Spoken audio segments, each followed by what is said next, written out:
Hello, everyone, and welcome to the Friday Nightmares podcast, episode number 53, part 2. And on this episode, we are going to continue our horrors from around the world, this time diving into French horror films. I am one half your hosting team this evening, Mr. Smokeshow Crawford, coming to you from the town of Swartz Creek in the county of Genesee, in the state of Michigan, in the United States of America, in the North American continent, in the Western Hemisphere, on the planet Earth, in the Milky Way galaxy, fully vaxxed, waxed, boosted, ready to climax. And if you can, please get me wet and feed me after midnight. I am the man in the red shirt, also known as the glorious beard. And with me, as always...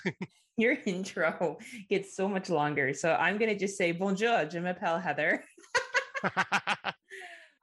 Coming to you from Waterdown, Ontario, Canada. And here we are, episode 53, French horror. First off, a big shout out to Ken Bates. He's one of our fans or listeners. That's a pretty bold statement to make, Heather. He's a listener. One of our dozens of listeners. Dozens of listeners on our Friday Nightmare page who made a very funny meme of me in a leather suit that I feel I need to go out and purchase. And me whipping Scott to keep him on a schedule. And it's not far off from the truth. Nope. That is accurate. Basically how it works all the time, because I am very scheduled and regimented. And I've had many people tell me that my regimented schedule is what keeps them on schedule for things. It's true. Yeah. But I can be also very non-scheduled, but I do live generally speaking, 85% of my life is very scheduled. Yeah, I was going to say, when it comes to me, you are the taskmaster. Yes, I Keep am. my ass in line. Well, if I didn't, we would never fucking record. The reason why we have been so consistent over the past 2 years, because I'd be like, all right, Scott, we got to record. All right, Scott, we got to record. Okay, Scott, we got to record. Okay. And the busier Scott's life gets, like when it was like, hashtag March 2020, April 2020, May 2020, June 2020, Scott didn't have a lot going on. No. But now Scott is a busy Scotty, and I have to really find, and I'm busy too. We both obviously have social lives, and we have to figure out a time to sit down and record. And I do other podcasts, and Scott does one other podcast. Yeah, I really don't have much. Yep, it's one of the podcasts that I do with you. So yeah, I don't have much. No, you're not on an all-guy podcast like I am on an all-female podcast, but that's only once a month. I do a podcast called Supper Party Massacre with a bunch of ladies, and that's a once a month thing. I don't consider that a big commitment. Right. Saturday mornings once a month, I pull my ass out of bed from partying the night before and do my best to get through it. So, but yeah, speaking of partying, I was just gonna say, speaking of partying the night before, yeah. So I ended up meeting up with our good friend Adam Thomas from the Double Edged Double Bill podcast, and he had his co-host Thomas Mariani from Florida come visit Michigan for his birthday. So I got to go over there last night and hang out with both of them and party it up. Because you guys have heard the stories of whenever I party with Adam, the next day is usually a day of recovery because that man knows how to party. Mm-hmm. And yep, this was no different. We were all getting pretty messed up, having lots of booze, had a bunch of people over. And yeah, it was great getting to finally meet Thomas in person, because Thomas is one of my inspirations for being a podcaster. Like I used to listen to him on Horror News Radio, like back in, I think, 2015 or so. Did you tell him that? Were you like, Did you ever know that you're my hero? Well, I did tell him, like, yeah, like you were one of the ones that inspired me to be a podcaster. And he looked at me and goes, really? I'm like, yeah. I was like, it's kind of weird though, since I'm 10 years older than you, but somehow I am, somehow you are the mentor and I am the mentee. We can look up to people that are younger than us. Age doesn't necessarily mean anything. No, it doesn't. It just threw me off, and I'm going, wow, I did not realize I was 10 years older than you. Because yeah, he just turned 30. Well, you're an old man, so yeah, I guess you wouldn't. Well, and it shows I'm the old man because I was the oldest one of the group last night. Oh, you grandpa! What were you doing there, right? I know. I was complaining because I wasn't in bed by 9 o'clock yet, and you were like, "Where's my fucking warm milk?" Yeah, I need my warm milk. I need to get my beauty rest. Oh man, I need to be up at 5 in the morning. Become more beautiful. Like honestly, like You are the looks of this podcast. I don't know if you could get Ha. any better looking. No, more like I need at least 45 hours straight sleep to even get some beauty. I don't think so. Look at that beard.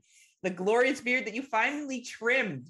Oh Yes. my God. Thank God, Scotty. It does look a little less CC top and a little more I like IPAs. So Yes. Yeah, and yep, this because I you knew I was gonna go for this once I was able to get into the barber because I'd been talking to you about it. Yep. I was debating on going all the way, like just trimming it all the way down to like to my face, but you had said, why don't you go about halfway first and just kind of see how you like it? And yeah, like yep, I went about the halfway mark right now and I like it. And it may go shorter after a couple weeks or so. We'll see. But like, yeah, I like how it is right now. It's definitely a lot easier to maintain, that's for sure. Oh, you're looking like $100, Scotty. Oh, thank you. There's fine, and then there's Scotty Fine. There's fine, and then there's FINE fan. So true. So true. I was gonna say something about age. So yesterday I went to a place called Flying Squirrel, which is basically Sky Zone for all you Americans. We have Sky Zone up here. It's a trampoline park. So there's trampolines everywhere. You can bounce off the walls, literally, but bounce into pits with foam, bounce and throw basketballs. They have a dodgeball court, and it was a Saturday, and we have just lifted almost all the COVID restrictions here. Proof of vaccination will end this Tuesday. They're talking about getting rid of masks by the second week of March. So people are now, it's getting back to quote unquote pre-pandemic busyness at places. Wow. And Flying Squirrel was fucking nuts. There was a billion birthday parties going on and a billion children. I sent Scotty a video and then a picture of me, like basically like it was Lord of the Flies. And my friend's daughter would really like it. So we would jump on one of the trampolines, like obviously there's trampolines everywhere. And I weigh more than she does at 6 years old. I know that's shocking, everybody, but I do weigh more than a 6-year-old. So I would jump up really, really high, and she's a little daredevil, right? So then I would bring myself down sitting. So I would jump up and sit and push myself off the trampoline. So she would go flying, right? So I did it once, and she, of course, thought it was the best shit ever, right? So then, of course, I had to do it another billion times after that. So my knee's a little sore today. anyway, there was a mom that came with Aurora was allowed to have a friend there because it was her brother's birthday. He's 12, she's 6. And I was sitting with the mom just making chit chat. And, I like children. So, of course, the assumption would be that I have kids. She's like, oh, do you have children? And I said, oh, no, I don't. She's like, well, lots of time. I'm like, well, not really. I'm 39. It's not going to happen. She's like, you're 39? I'm like, yes. Yes, I am. So I thought that was nice. Who knows? Yeah. She thought I was young enough to breed still. And I know you can have kids at 39. I understand that to everyone that's listening. It's just when kids are a lot of fucking work. And I'm pretty sure they steal your soul. And I really love other people's kids. A shout out to Darren. He has a son. I won't say his name because I want to respect Darren's privacy, but his son is like the cutest thing in the entire planet. And Darren will send me like videos of his son playing hockey, and his son's like a little political activist, like his dad. Like between Darren and his wife, they're both very informed, intelligent people. We're actually in a chat group with Darren, Scott, and I. And the other day we were talking how Darren's so much smarter than Scott and I. We always feel like we have nothing to say back to him because he's so much smarter than us. But sorry, go ahead. I was saying, but thankfully he is the one that keeps us up to date on what's going on currently. Yeah, like if it wasn't amazing. If it wasn't for Darren, we would know fuck all. Like honestly, right. Darren's our CNN, only better and more objective. So anyway, this long story is to say how much I love other people's kids and that they're not a lot of work. Because your own kids, I feel like they're the same thing as like little demons that you have in your house that control everything you do, especially toddlers, man. Like they're fucking scary and like they don't give no fucks. Like they don't care. No. And it's a lot of work. Scotty and I are both childless, and I don't think Scotty plans on having kids. I don't think he at this age, I guess it would all depend on like because I wouldn't mind having a kid, but more than likely at this time in my life, adoption would probably be the option. Yeah, I would definitely not have a kid. And I don't even think I would date someone that had kids. That's complicated because if you break up, the kids get hurt. Yeah. And B, the woman always takes on more. That's still very much how it is. And absolutely. Heather don't play that. So flying squirrel for 2 hours yesterday was enough, and me doing bouncy on the trampolines and then being stiff last night walking around after seeing The Curse, thanks to Scotty. Great fucking movie. We'll get to that later. But yeah, and then I drank a lot, like Scotty. So I was hungover this morning too. Went out for some drinks and then had some more drinks when I came home. So, of course you did, living your best life. Hey, you know what? That's the pros of not having kids, right? Right? Like, I could go have fun at Flying Squirrel yesterday afternoon, do the jumpy and all that kind of shit, and then come home and not have to fucking worry about anything. It's kind of hashtag living your best life. Exactly. Right? Think about you last night out with the boys. You were out getting hammed high. You didn't have to come home and be like, oh, now I gotta like take care of my 2-year-old. Sounds great. Right. So no, it definitely makes it easier to do stuff like that. It really does. Hashtag, this is why Scott and I are childless, by the way. That's why, because Scott and I like to drink and party. And Scott says you would have kids, but not really. Unless that kid's name was Gizmo. Gizmo. Yay. And I would name my child Gizmo. Would you really? No. Please fucking don't. Oh my God. Oh my God. That'd be horrible. Like, we're going to be tortured. So I guess we should break into our 2022 watches. Look at me. I'm proud of you. So it's such a big deal, you know, end of February, and I'm on with the 2022 watches. I don't even want to talk about this first one because Scott didn't like it as much as I thought he would, and he compared it to a Lifetime film, and I was mad about that for like a day. I'm still mad about it now that I'm saying it. It's bringing up old wounds. So this movie that we're going to talk about, I'll talk about it first, Scott, because you don't like it. No one cares. I didn't say that. Oh my God. No one cares about your opinion on it. We've all decided that it doesn't matter. All right. This movie is called Here Before. It has an 83-minute runtime. It's a 2021 movie. It was an Irish film. It was released in Ireland. It's come over here later. It's a very, very subtle horror film. Just so everyone knows, it has a 3.1 rating on Letterboxd, despite what Scott wants to say. So anyway, it's basically about a mother who is grieving the loss of her daughter, and another child moves in who is very familiar to her daughter, and some strange shit starts to happen and obsession becomes relevant. It's a very subtle film. It's an 83-minute runtime. I was glued to the screen the entire time. The acting is very good. Not an over-the-top horror film. It really isn't. No. It's a very subtle, and some people wouldn't even call it horror. And you know what? That's fine. You don't think it's horror? I'm not here to argue with you. I just really enjoyed the acting quality of it in the story. It spoke the Heather language. It was very good explanation of grief and trauma. Now Scott's going to talk about why it sucked. Scott, oh my God, I did not hate this movie. Just to be clear. No, but no, I agree with you. Like everything about like the acting is really well done. And I will admit I was like curious and glued to the screen because I was curious to see what was going to happen next because it was a very interesting story. The story itself just didn't speak the Scott language to me, where it like sucked me in as much as it sucked you in. Like, yeah, I was glued to the screen, was curious about it.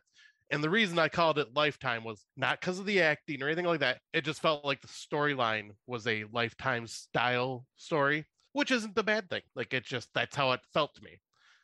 Because Lifetime movies, the bad part about them is the ridiculous, cheesy acting. That's what's really bothers me about Lifetime movies. But no, like this, I just found the story to be okay. Like it wasn't like amazing to me, but at the same time, I did still give this a 7 or a 7.5 out of 10. Like it's still up there for me. It's still way above average. So I just wounded Heather because it was something I think one of her favorites before watching some other movies. And like she was hoping I would have it just as high, but I did not, but I also didn't dislike it. Well, and so you have two views here on it. It is very much a slow burn, and it is very much about grief, and it is considered a psychological thriller. It is available on iTunes or Apple iTunes if you so choose, Google Play, Cineplex, and YouTube. So I think it's worth a rental, $3.99, if you like the kind of things I've presented. If that is not your thing, then yeah, it may not be the best fit for you. Yep, and I would agree about a $3.99 rental. Yeah. Okay. Coolio. And have you seen the next one? Nope. I don't even know where this is at yet. Is this Netflix. Netflix? Okay. Yeah. All right. So I'll say it then. The other one that I watched is a German film called The Privilege.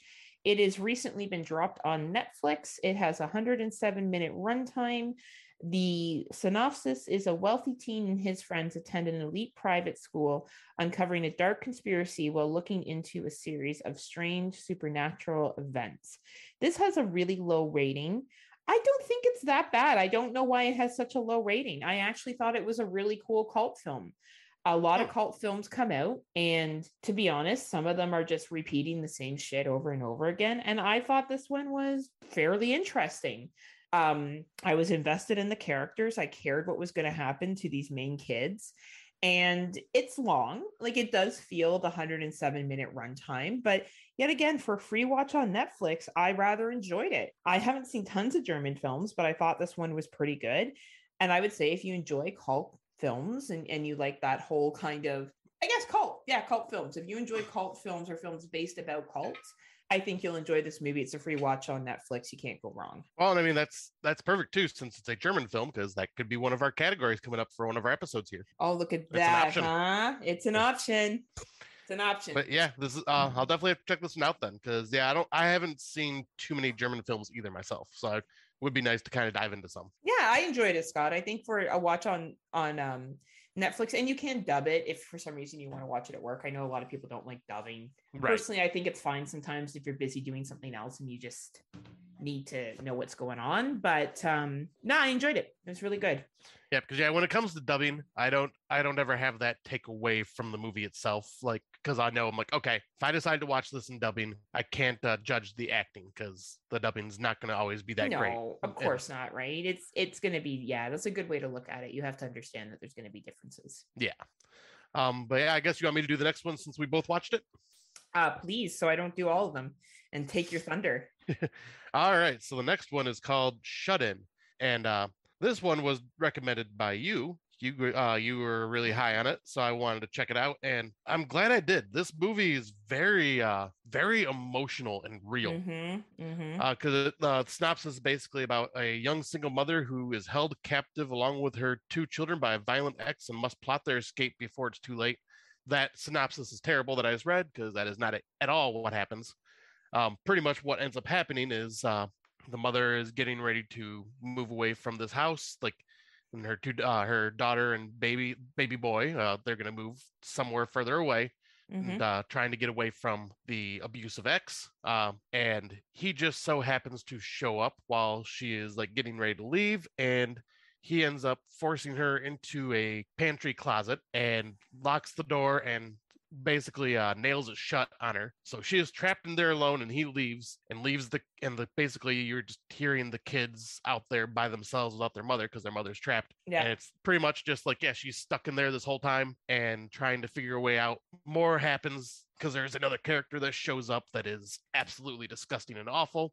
But this was a very well done movie, and like I said, it actually kind of got under my skin just because of the abuse that happens in this. I know people that have gone through something very similar to this, so it made me feel very uncomfortable the way it was portrayed. But man, this movie is really fucking good. The acting that this woman does. So if you enjoyed if you did not enjoy We Need to Do Something, you're probably not going to like this film. Yeah. So don't waste your time. If you enjoyed We Need to Do Something, you will like this film, because for, I would say, a good 30 minutes of the film, a little bit more, this character is locked in a closet and she's communicating with her children from inside the closet, and all you can hear is the children's voice as well as an antagonist that enters the picture, and she's desperately trying to protect her children from someone who will do them great harm, with only having her voice to kind of direct what's going on. This movie is a great exploration of addiction. It's an excellent exploration of domestic abuse. And it kept me going. Like, just when you think it's over, there's another threat. Yeah. And, I do think more happens in it than We Need to Do Something. But if that movie did not capture your interest, this probably will not either. So don't waste your time. But if you enjoy isolation horror and you want to see something similar to We Need to Do Something in the terms of a character interacting with sound and other people's voices while being, isolated, I think this is a movie for you. Yeah, I found this movie to be really good. Like, this is obviously, I think I'm at like 22 watches now for this year, and Oh, same with me. yeah, so I think this is going to be in my number 3 right now. Yeah, this is in my top 10 for sure. Like, now top 10, it's early, right? But like, Right. I will be surprised if this isn't floating somewhere in my top 10 by the end of this year, or at least getting an award Yes, absolutely. at the minimum. Because I think it's just a really, really well done film. Yeah, it's very, very well done. Now, unfortunately, it hasn't been released yet anywhere, but I'm going to assume that you'll be able to find it on Google, iTunes, YouTube. I don't know if this is something Shudder will pick up, possibly, but it may be something that Shudder picks up next year. I don't know if they'll get to it this year, similar to some other stuff you and I have seen screeners for, and then Shudder gets it the following year. Yeah. But yeah, keep your eyes out, everybody, for Google, iTunes, and YouTube. It's called Shut In, and it's a 90-minute runtime. Yep, and this is worth, if it's a rental, this is worth any price you have to pay. Yeah, absolutely. If you like what Scott and I said, like if what we said, you're like, yes, I like that, then rent this movie. If you're like, I didn't like that, then I don't rent this movie, because you're probably not going to enjoy it. So yep, that's exactly it. Like, or maybe I'm wrong. I'm actually who I'm thinking of, and that's right. I'm going to say it because they called me a bitch on their podcast. Is Tim Davis? Tim Davis, who didn't like. Are you listening, Tim? Who didn't like We Need to Do Something. I almost want Tim to watch Shut In and tell me whether he liked it or not. I bet you he will like this one just because of the kids aspect of it. Mm-hmm. Yeah, because he's a good dad. Yeah, and he will have this one will make him feel. I guarantee it. Now, they called me a bitch. Now, okay, just to be clear here, it was in comedy that they called me that. Well, it wasn't. Let's be clear. It was Luffy and not Tim Davis. Yes, it was true. But it was. But Tim said I was rude. Right?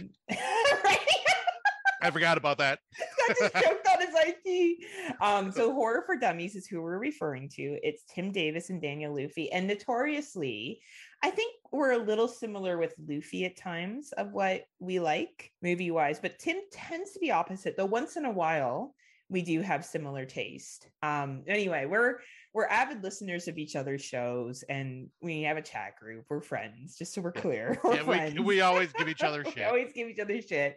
And they were talking about another podcast they were shouting out, and there was Canadian on that podcast. And they were saying how nice it was to meet a nice Canadian, and they were going on, and not like, said something like, not like Heather, she's rude. And Daniel goes, yeah, that bitch. And it was really funny. Like it was really, really, really well played. Yeah, because as soon as I heard that segment and I heard him call you a bitch, I'm like, oh my God, I gotta message Heather and tell her to listen right now. And I think and that's why I want to clarify here that these are good friend of ours, and that it was it's all in jokes. It wasn't being malicious.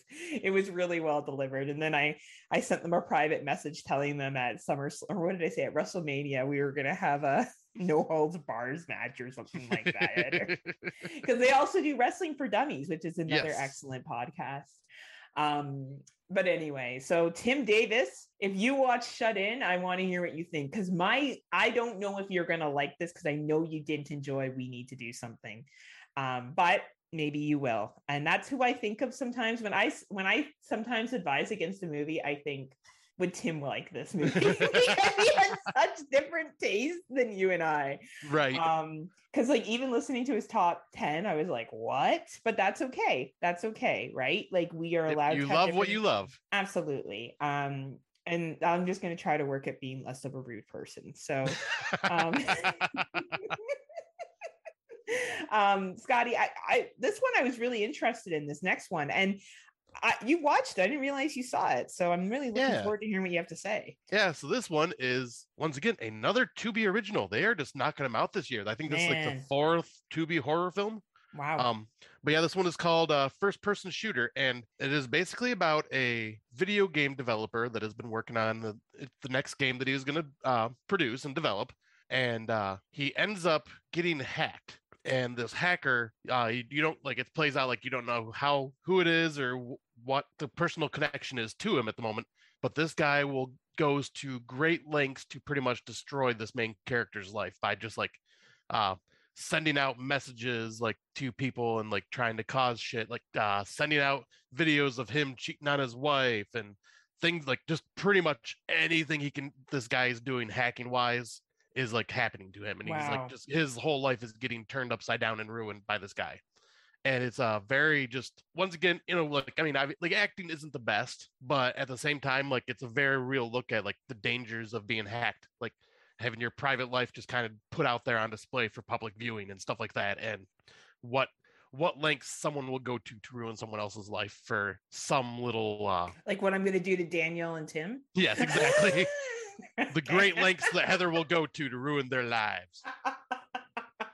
Yeah, this one would probably be fitting more in the thriller genre than I'd say horror. Like I'd say it's borderline borderline horror, but like I found this to be just a very interesting movie.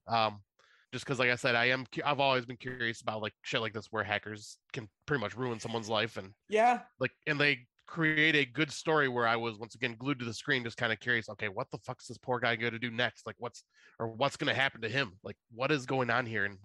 And I like the idea that this is based around a video game developer, because you don't get that very much in horror movies. Like just probably like once every like couple of years you get like something based on a video game. Very true. Very true.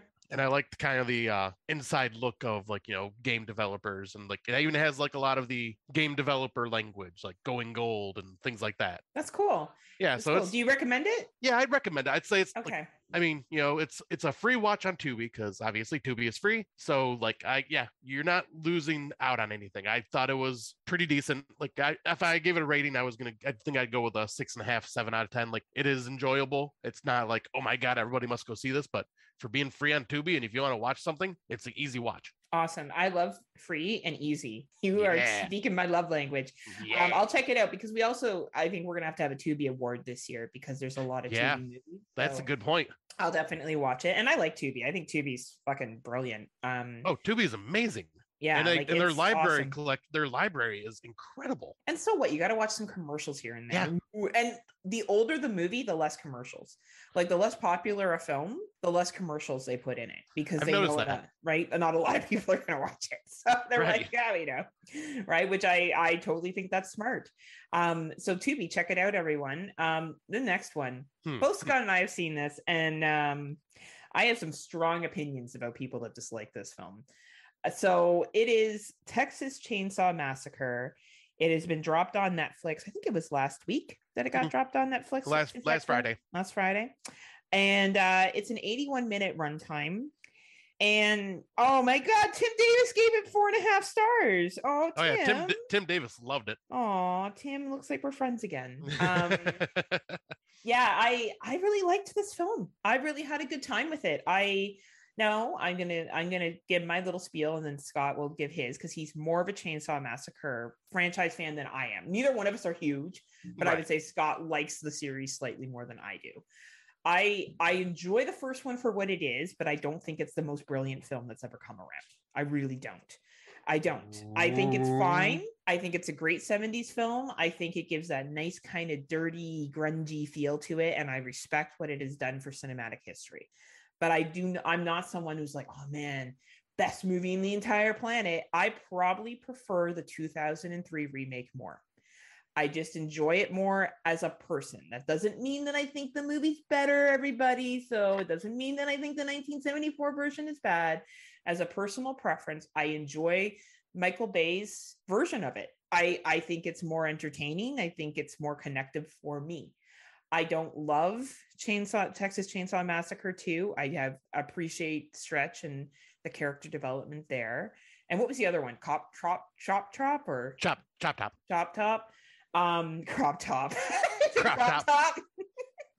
No, that's the parody. And I've seen the Renee Zellweger, and I've seen the other ones like The Beginnings or 3D and all that other shit. So I'm lukewarm on the series. I find it okay. So maybe that's why when I went into this one, I was like, fuck yeah, I just figured Leatherface is going to fucking cut people up. I don't expect any kind of continuity, because none of the films have continuity. None of them follow each other properly. None of them make any sense when they connect with each other at all. So my expectations were low. I thought there's a bloodbath scene that is one of the fucking best bloodbath scenes I've seen in a long time. And I enjoyed the main characters. I'm so tired of people shitting on Gen Z. Like, I'm so fucking tired of it. Grow up. They are allowed to have what they like, just like you were. Shut the fuck up. They're not uninteresting and vapid characters. You are. That's what you think, because Gen Z is just fine. And I think these kids portrayed people that really thought they were going to make a difference and come into this older town and build it up. That's not what you're watching this fucking film for. You're watching this film for kills and entertainment value and to see Leatherface. That's what you're watching a Texas Chainsaw Massacre film for. And another thing, it was released for free on Netflix. Like, this wasn't even a theatrical release that you had to spend a lot of money on. So that's my 2 cents. Scotty, I'll let you go ahead. All right. So yeah, I'm pretty much in the same ballpark as you, because I really did enjoy this. Like, it is a very just quick, violent slasher film. I am like, I'll give you my history with the TCM franchise. I do like all of the movies. Like, there isn't one that I dislike. Like, even the bad ones I find entertainment out of. Like, kind of like Halloween franchise for me, where it's like even the bad ones there, I'll find some entertainment. It's just not one of my favorite franchises, just because it's too convoluted and confusing and just like all over the place with the storyline, just like Halloween. And just like Halloween, TCM said, hey, can we copy your homework from Halloween 2018, except for just change it just slightly? Because, they even bring Sally back from the original and turn her into basically the Laurie Strode of the Halloween 2018 for this, and just don't use her properly. Like, she was completely wasted in this movie. Like, there was really no point for her to even be there. Yeah. Like, yeah. However, I will say, like, yeah, if you're going into this thinking, oh, this is supposed to be a direct sequel to the original Texas Chainsaw Massacre, you are going to be greatly disappointed, because that's obviously what they're trying for. But just go into this going, this is just another entry in the franchise, because it's fun, it's violent. I had no issues with the characters.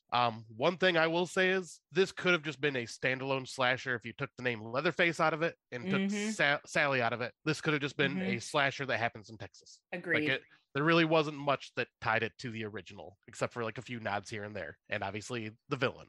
But yeah, all in all, I still had fun with it. I don't see why people are hating on it. I also don't see why like people love it as much as they do. But yeah. But like I'm more in between. I think I'm like a 7.5 with this. Like, I had fun with it. I did not feel like my time was wasted. I get that if you really love the original, and yet again, I respect the original and what it did. I respect how it was filmed, what it was made, but it's not my go-to 1970s film. It wasn't even my top 70s films list, if we recall. Like, I didn't have it on there personally. That doesn't again mean that it's not a good film. So I understand that if maybe you really love this series and this franchise, and this film just didn't work for you, absolutely get it. No problem. But it's not a shitty horror film. No. It really isn't. There's some suspenseful scenes in it. It's your typical slasher. As I said, there's that one bloodbath scene which is incredible. Fucking incredible. Like, I don't know, man. It was, and yeah, like there were, Sally coming back was, I guess, dumb. I don't know. I didn't really fucking care. I thought that was fine. Like, none of that really kind of connected that hard to make me dislike it. But then again, I don't have a huge love of the franchise, so I think that maybe affected it somewhat. But I had a good time with it as a free watch on Netflix. I think it's definitely worth your time if you're looking for something fun and slashy. Yep. And I will have to say, when you brought up that bloodbath scene, this movie definitely utilizes the Chainsaw Massacre part of its title. It sure does. Unlike the rest of the movies in the franchise that the chainsaw is somewhat used. This one, oh no, it gets good use. It gets really good use. It does. And like, I don't know. I think I don't know. I really enjoyed it. It's not my favorite of the series, but then again, I'm not a huge fan of the series to begin with. Like, the ones that I probably like the most are 2003, the 3D one, because I do enjoy the "get 'em cuz" comment and that fucking storyline. Oh, that hurts my head. I like it. I like that. And maybe that's, yet again, that's just me. It doesn't mean that they're great films. It just means that it's entertaining for me. Right. And that's okay. But yeah, I do recommend people watching it on Netflix and just go into it knowing that it's, for fuck's sakes, this is like the 8th installment in this series. Yeah, just go into it like it's a brand new slasher. Just don't try to tie it to the original. You'll have fun with it that way. Yeah, like besides Sally being there, if you just want to pretend like Sally just showed up and was like, oh fuck, here I am. Like, Right. I don't know. Yeah. Yeah, I think people are looking too deep into it. So check it out on Netflix. So the next one, have you seen this one, Scotty? I have not. Okay, so this one is a Shudder original, and it's They Live in the Gray, and it's a 124-minute runtime, so it is a longer one. So I'll give you the little synopsis for it. So while investigating a child abuse case, Claire discovers that the family is being tormented by a supernatural entity. And in order to save the family, she must confront her own fears and use her emerging clairvoyance powers to stop the malevolent force. So I really enjoyed this film a lot. I think it was one of the better paranormal investigator films that have come out in a long time. I think her role, the main character's role as a social worker, and how her ability to communicate with spirits comes through with that was really clever.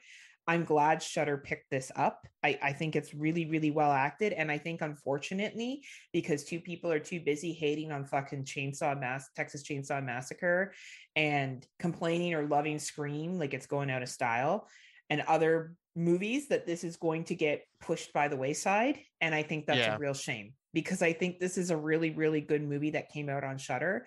If you enjoy ghost stories, you enjoy the whole mystery behind this, because you are trying to figure out if the ghost is evil or trying to help throughout the film. And I think that it's done really, really well. And it's a free watch on Shudder, and it's on all the Shudders. So if you have Amazon Shudder, it's there. It's also both in Amazon for the United States and in Canada. It's on AMC Plus, and it's on Night Flight Plus, which I guess is a new channel in the United States. So I recommend, if you have those streaming services, this movie is worth your time. And it's kind of nice that two of the main people are of Asian descent, that take a forefront in this film. I think it's nice to see people that aren't white taking leads in films. And yeah, like I think it was a really, really well done film. So I really do recommend it. Scotty, you would like it. Is this one does this one have subtitles, or is this English speaking? English. Yeah, it's perfect. English. So I'll watch it at work then. Yeah, it's English. So it's a good little ghost story, but it's long. It is 124 minutes. So that's why I was thinking, I'm like, it'd be perfect for work then. Yeah, absolutely. It's a good one to have playing for work. I really enjoyed it. Awesome. Yeah, because I did see you were talking about this one, and I was curious about it. Like, because there are a few of the Shudder originals I have not hit up yet. Like, I still need to see Last Thing Mary Saw. I need to see this. I think there's a new one that just came out called Hellbender. Yeah, I have to see the Moon one still, because that's all the Moon one. Or whatever. Yep. Right. But this one I really did enjoy. I think out of the English speaking ones that have come out on Shudder, this has been the best one so far. Nice. All right. So I guess, yeah, we both watched this one, and I think we both have differing opinions on this one. We sure do. This one is called The Long Night. It stars Scout Taylor Compton, and it's basically about this couple that goes back to Scout Taylor Compton's character's like town, I guess, and is like gets pretty much like almost like an Airbnb type situation where she's going and staying at this house. And while they're there, they start noticing like weird like symbols and like totems out in the woods, and all of a sudden like people start showing up wearing like the stag skulls and stuff like that, and like black cloaks, so you can definitely tell it's like a cult of some sort, and that are trapping them in this house. And I won't get into much more detail than that, but like, yeah, she's basically going out there to try to figure out who her parents were, because she was adopted. And yeah, like the story unfolds and it goes in a pretty interesting direction. Like, I am a cult fan, so like I do like these types of cult movies.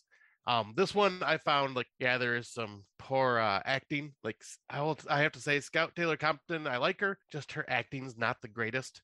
But at the same time, like, I did enjoy this film. It's creepy. It's got some what the fuck moments going on throughout it. It's pretty violent at times. And yeah, like I enjoyed the story all around. I thought this was pretty entertaining altogether. Yeah, I'm on the opposite end of Scott. I did not enjoy this film. I thought it was boring. I thought the cult aspect was stupid. I didn't enjoy it at all. But that's me. The acting wasn't even the thing that took me out of it. Like, I already had low expectations with who I saw in the film. I don't think it was horrible. Like, I would be like, oh, it's a piece of shit. But there's very few films I say that about. Like, it has to be pretty bad for me to be like, I just think if you really like Scout Taylor Compton, then I think you'll enjoy this. I think if you enjoy cult films, like the whole cult stuff a lot, I think you'll enjoy this. It is available on, let's see here, Prime for rent, iTunes for rent, Google Play, Vudu, and Microsoft Store. I probably wouldn't recommend renting this, but I know Scotty really liked it. So Scott, what rental recommendation price would you give? I would say a $3.99 rental. A $3.99? Okay. So if you really like cult films, then yeah, listen to Scott. Because I found it enjoyable. Like this year has been a lot of sevens for me. Like there has not been a lot of like anything. I think there's technically only one film that is above an 8, and we'll be talking about that shortly. But like everything else has been like about a 7, 7.5. But I've also been trying to be a little more harsher on my grading scale because I do tend to rate high and then usually go, why did I rate that so high? Like a couple months later. So I always bring down my score. So I'm trying to sit and think on the films a little longer before I put my rating in. And yep, this has been the year of 7 so far. Because yeah, this is about a 7 out of 10 for me. Awesome. Cool. I guess we'll do the next one then, which we both saw. Yes, we did. And I guess, should I introduce it? Because I watched it first, or? Yeah, because I just did The Long Night, so. Okay. So this is called A Banquet. This is very much so this is an English film. It's from England. It's an English film. It's from England. Fuck, I sounded dumb there. Not only am I a bitch, I'm also dumb. Right, Tim and Daniel? Oh my God. Tim's like, Heather's going to come to Australia and get really mad at us. There's going to be a second shark kill in Australia this year, Tim. And I want you to know who it's going to be. It's going to be me taking you out. We're going to reenact open water. Yep. It's going to be Heather's going to have a shark fin attached to her back and pretending to swim in the circle around Tim while he's out there fishing. Can you imagine? And the whole time they're playing the Baby Shark song. Baby Shark. Anyway. Tim's gonna go, oh God, make the music stop. No, he's gonna be like, oh crikey, I need to open another Foster's. Be careful though. Where's my Vegemite sandwich? Be careful though. If he sees you, he may punch you because he thinks you're a shark, and he likes to punch animals. Yeah, like what kind of Australian punches animals? Like honestly, who does that? And then I'll come for Daniel last. That's a title of I got an idea for a new movie. We're gonna call it Shark Puncher, and Tim Davis is gonna be the lead. We're bugging Tim, but really Daniel is the problem. Yes. So I think what we're gonna do, what was that movie we watched with them that we made them watch, which was horrible? It was the Outback movie. Yeah, the Outback, yeah. Was that what it's called? The Outback? Yeah. Daniel and I are gonna reenact that, and I'm gonna make him drink antifreeze. And Daniel's gonna be walking around drinking his own piss constantly. Scrumptious. Num num num num num. Anyway, back to A Banquet, which is an English film. And I feel so funny saying it's an English film made in England. It's ridiculous. All right, Heather, get back in the game here. All right, so family or famine is the tagline for this. Basically, this movie is a take on anorexia. And it's a really honest look at the decline that someone with anorexia will face and body dysmorphia. And it's very, very deep. It's very dialogue heavy. It's very much a relationship film. I enjoyed it quite a bit, but I do think this is going to be a movie that is going to be a hit or miss for some people. Mm-hmm. I don't think Tim Davis will like this film. I think that this film, I think you really have to have a real investment in relationship horror and real investment in body image and body dysmorphia. I think if that is the case, you will enjoy this film.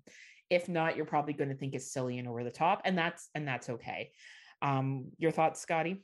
I think you pretty much summed it up. Like this, I really did enjoy it. Got really good acting in it.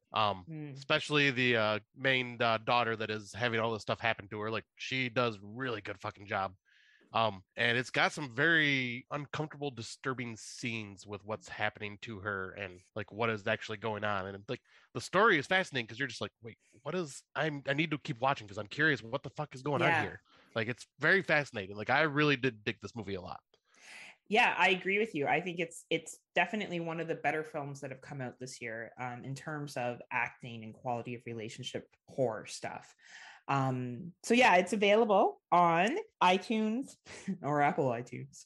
Google Play, Vudu, YouTube, Amazon. I think if you like what Scott and I have talked about, it is worth a $3.99 rental. But if it's not your thing, maybe skip over this one. Yeah. Right. But yeah, I'd definitely say $3.99 rental for sure. Now I'm gonna let Scotty talk about this bad boy because fuck, this was a fucking good movie. Man. Yep, this is the one I was hinting at. This is my first 9 out of 10, maybe 9.5 out of 10 for the year. This one is surprisingly a theater watch. I did not expect this movie to go to theaters, but Mark Nato had talked about it one of the festivals that he was watching. And at the time, it was called Eight for Silver, or The Eight for Silver. And yeah, he was like praising the hell out of this movie, saying if it came out widely this year, it would have been his number one. And I can see why. So I will read a synopsis, but this movie right now is called The Cursed, and that's what it is in theaters. Very dumb fucking title. I mean, the title makes sense because it does have to deal with a curse. I just like the unique title, The Eight for Silver, better.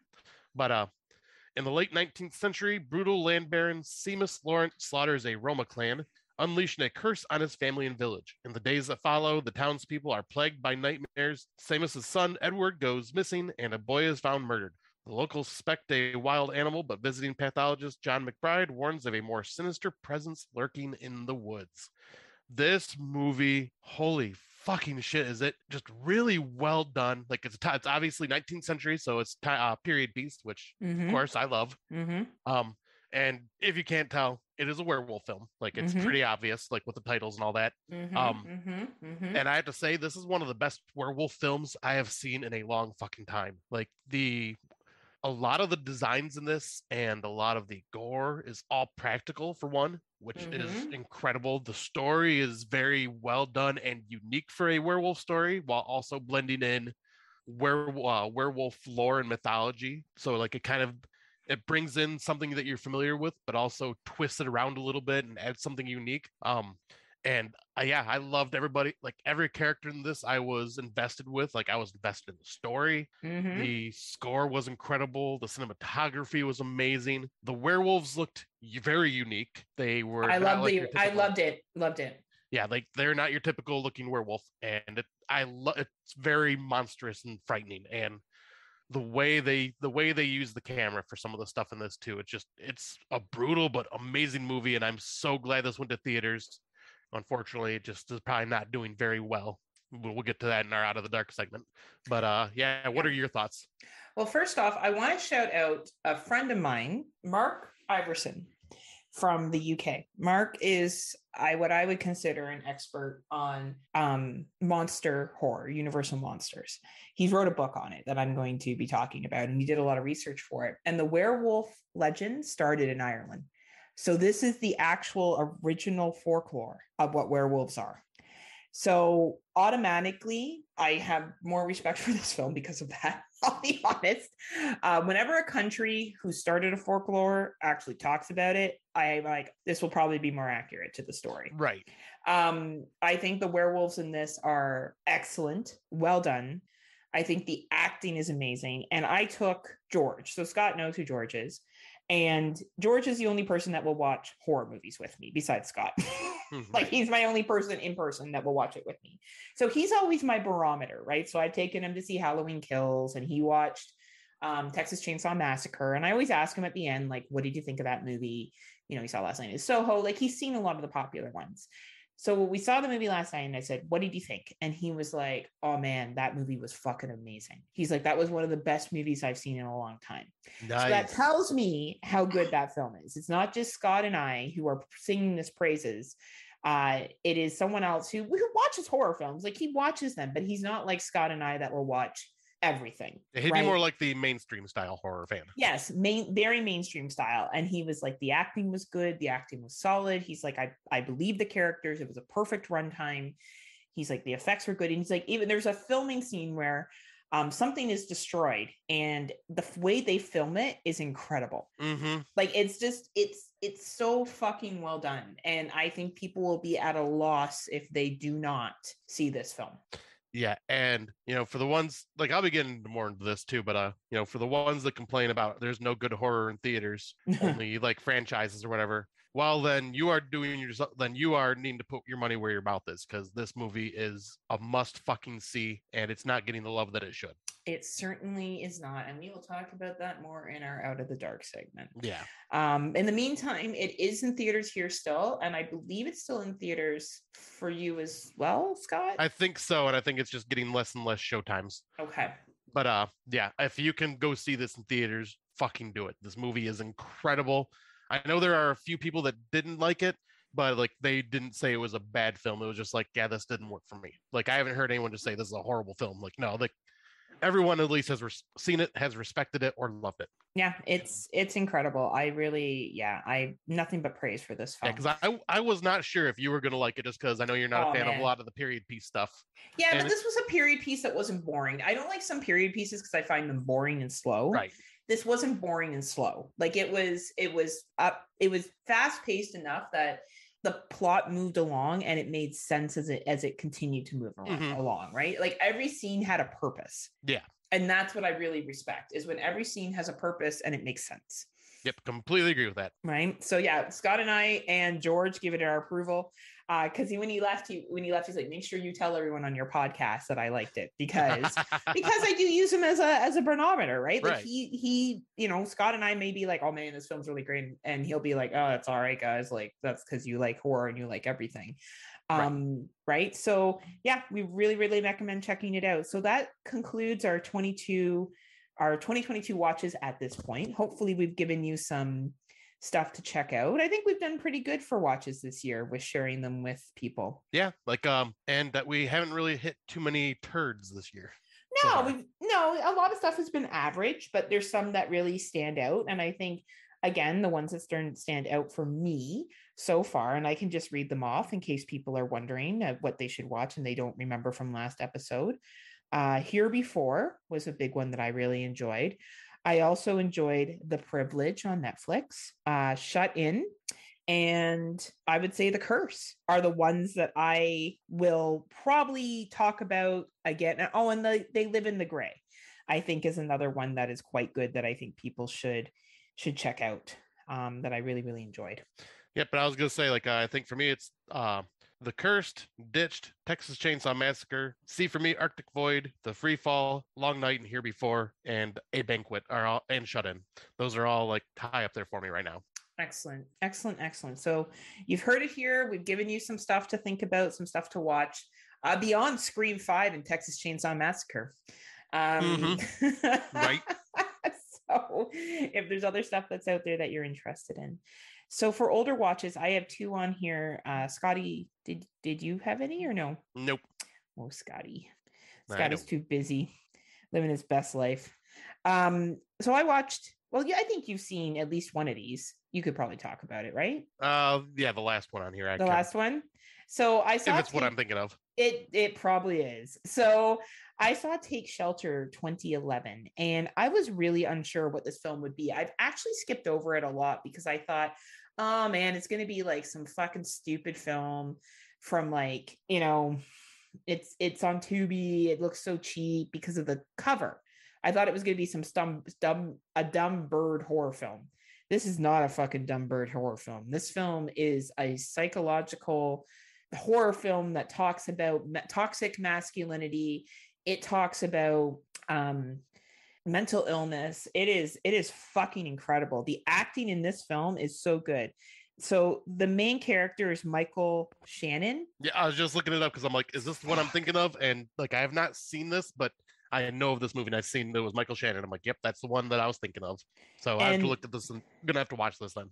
So Jessica Chastain is in this film, and she was also in It, the sequel. She was also in The Help. She was also in Crimson Peak. She was in Zero Dark 30. Like this woman has acting fucking chops. So solid actors. The two leads in this film. Fuck, this movie is good. It is a free watch on Tubi. If you haven't watched this movie yet, please check it out. It keeps you guessing throughout it if what is real and what is not real. And I really think people are going to really, really enjoy this film. And I strongly, strongly recommend it. Nice. Yeah, because this is one that I've heard of, but yeah, just never seen. But now I'm gonna probably take time to watch this. Oh, I Now that strongly recommend it. I think you'll love it. Absolutely. awesome. And then the next one is Stitches. It's about a clown. Yep, that's the one I'm thinking of. It's an Irish film. It's really funny. I'll be honest. Like the clown in this is such a fucking trashy dude, and then he gets killed at this birthday party, and he comes back to haunt the kids that killed him, and it's really funny. Like it's really really funny. I really really enjoyed it. I don't know what your thoughts were of it, Scotty, when you watched it. Oh, I found it absolutely ridiculous in the best way possible. Like it, he plays such a fun killer clown in this movie, and like some of the kills are just hilarious what he does with them. Right, like he's just such a fucking asshole. Like he comes back, I think it's like 10 years or 8 years later or 6 years later to, Tom, the kid whose birthday this clown died at, comes back to fucking knock them off one by one. It's just funny. Like it's just a funny silly movie. So if you're looking for a ridiculous clown film, it's Irish, so there's some really funny Irish humor in it as well. I recommend checking it out. You can find it on Amazon, Vudu, Shudder. It's on both Shudder channels. It's a good time. It's a really good time. Nice. Yeah, I'm glad you enjoyed it because yeah, I remember watching this a few years back and going, "This is so silly, but it's just so damn entertaining." It is, right? It's dumb. And so you got Take Shelter, which is a very serious film. Film festival film, dropped in 2011, really well acted, really strong actors, very serious plot line. And then you got fucking like Stitches. Yeah, right. Like the complete opposite of that, right? My dog's shaking in the background. But anyway, so we're going to break into our what's new. I know I just went first with my older watches. I don't know. Do you want to talk about your song first, Scotty? Sure. And then mine's not just gonna be the song, but it's the artist. Okay. Yeah. So yeah, I am bringing to the table today Amigo the Devil, who is a gothic folk horror music artist. He's I know I've told Tim Davis about this because I know Tim Davis is a huge fan of Dead South, and the Dead South is one of my favorite bands as well. If you are a fan of that like kind of like darker folk music style, then I recommend Amigo the Devil. He does some just very dark songs that are just along the lines of something that'd be in the horror film. But like he has like songs about Jeffrey Dahmer, and like one of the songs is Murder at the Bingo Hall, which is one of my favorites, and also Quiet as a Rat. And the videos are also just kind of dark and twisted and a little bit disturbing. So yeah, if you're just in the like, if you like that style, like folk blues, like folk, but or blues, yeah, I guess just like the old school country folk music style, then I would recommend him because he is an amazing artist. Awesome. Yeah, you played him for me when you came up here, and I really liked him. He was really, really good. Yeah, he's got a very unique voice. Yeah, very unique. No, it was really awesome. And it's good that we're bringing different music to the table for people to listen to. As we talked about before, our what news section is to kind of promote music, books, songs, or well, music and songs are the same thing. Movies that may be horror adjacent or whatever, conventions that we go to, stuff we check out that maybe even stores. There's actually a store that I just saw in Hamilton, which is where I live near, the other day, and it was called Cursed Items. Ooh. Yeah. So I may go in there and just talk about my experience with going in there and share the link. So we're just trying to share different things.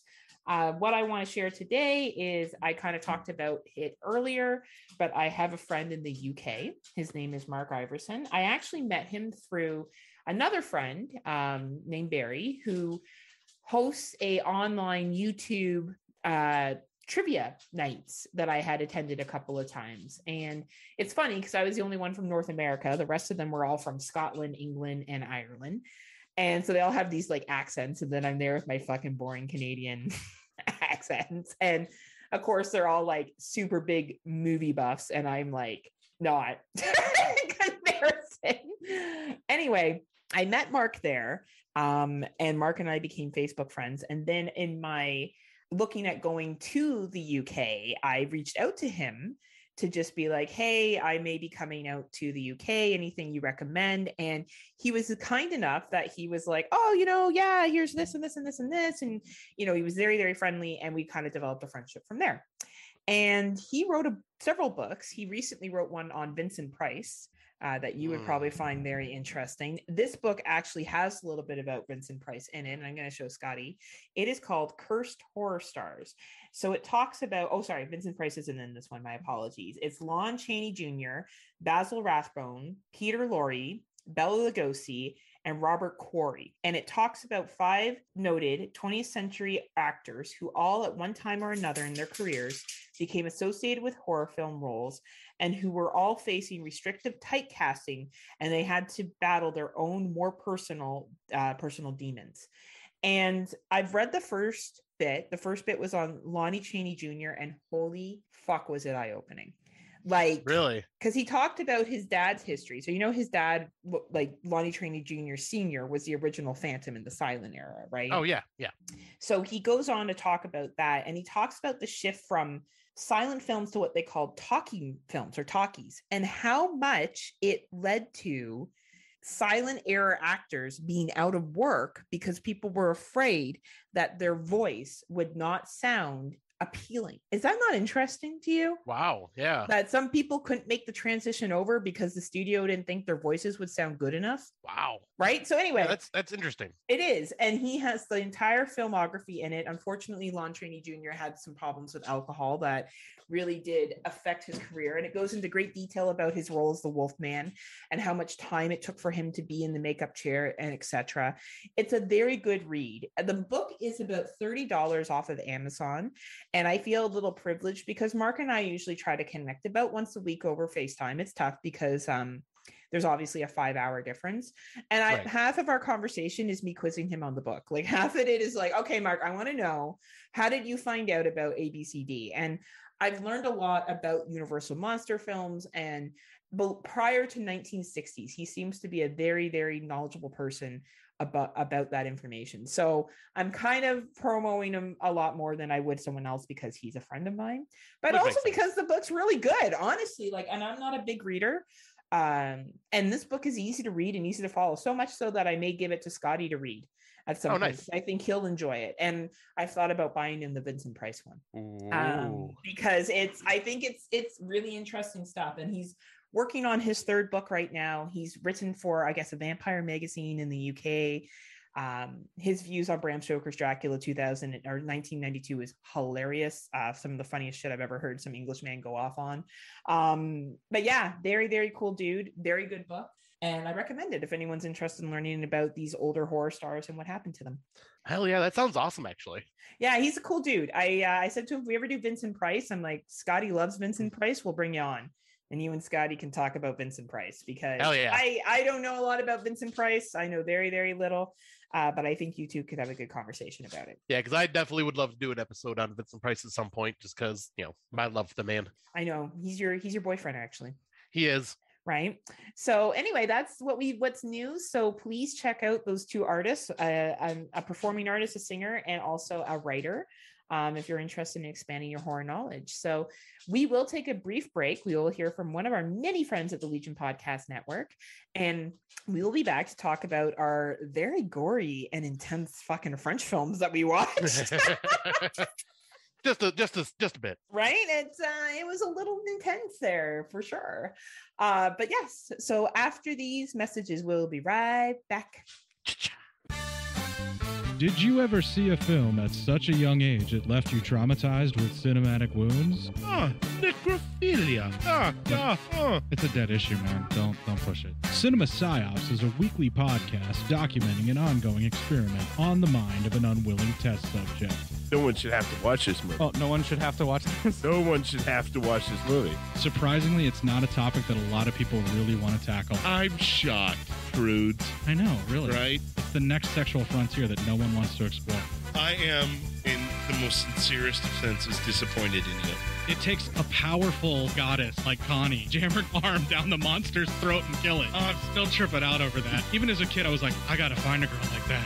Every week, I get a new look of disappointment that I never thought I could get out of it. Unimaginable. At 12 years old, you should not be watching this movie. Obviously. At 13, you should not be. 14, you shouldn't be. I'm not entirely sure even 17-year-olds should be watching this. Just because you're offended by something doesn't mean that you have the right to demand that it doesn't exist. Watching this film again, I had all of this like little nerd glee with everything that kept little history all popping up absolutely. at you. So I totally loved this film. Hey, I know why you couldn't see that. It's because your brain's warped watching this shit at 12 years old. Yeah, this is a rough movie. I told you ahead of time when we were getting ready to do it that it was going to be a rough How could you watch one. this shit at 12? Because physical wounds heal, cinematic ones don't. Listen to Cinema Psyops. And we're back. We're continuing our horrors from around the world. I'm not sure how long we will do this for, but I know we got I got at least a few more countries in mind that I'd like at least to dive into some of their films, because I'm enjoying this because I have fun like exploring these other films that I've never seen before. And, once again, just kind of broadens our horizons in the horror genre. For this episode, we decided to go for the French horror films because between French and Spanish, I say those are the two more popular foreign style horror films out there. Yeah. I'll say because they do seem to have a lot, or at least get talked about the most. So I figured hit the two big ones up first. We decided to pick 4 different films, all from like 2000 and above, that kind of represent how I feel like represent what the French horror films are like. Agreed 100%. No, these were some solid fucking gory films, man. Yeah. Like the French don't hold back.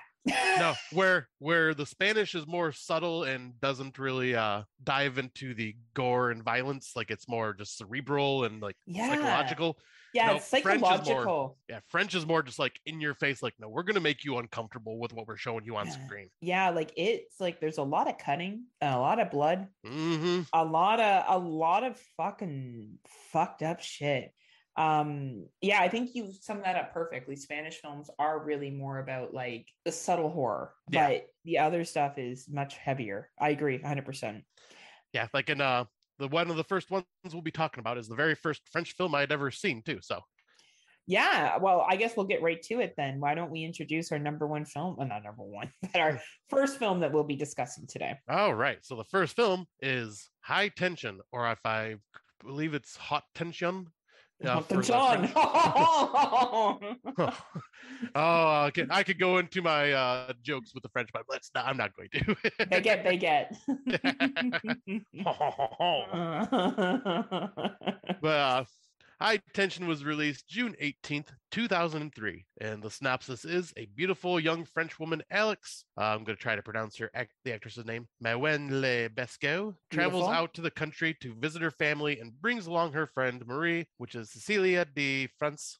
Soon after they get settled in the secluded home, Alex's parents are brutally attacked by a psychotic truck driver, Philippe Nahon, who proceeds to stalk the two women as well. When the killer kidnaps Alex in his truck, Marie hides in the back to try and rescue her, but the bloodshed is far from over.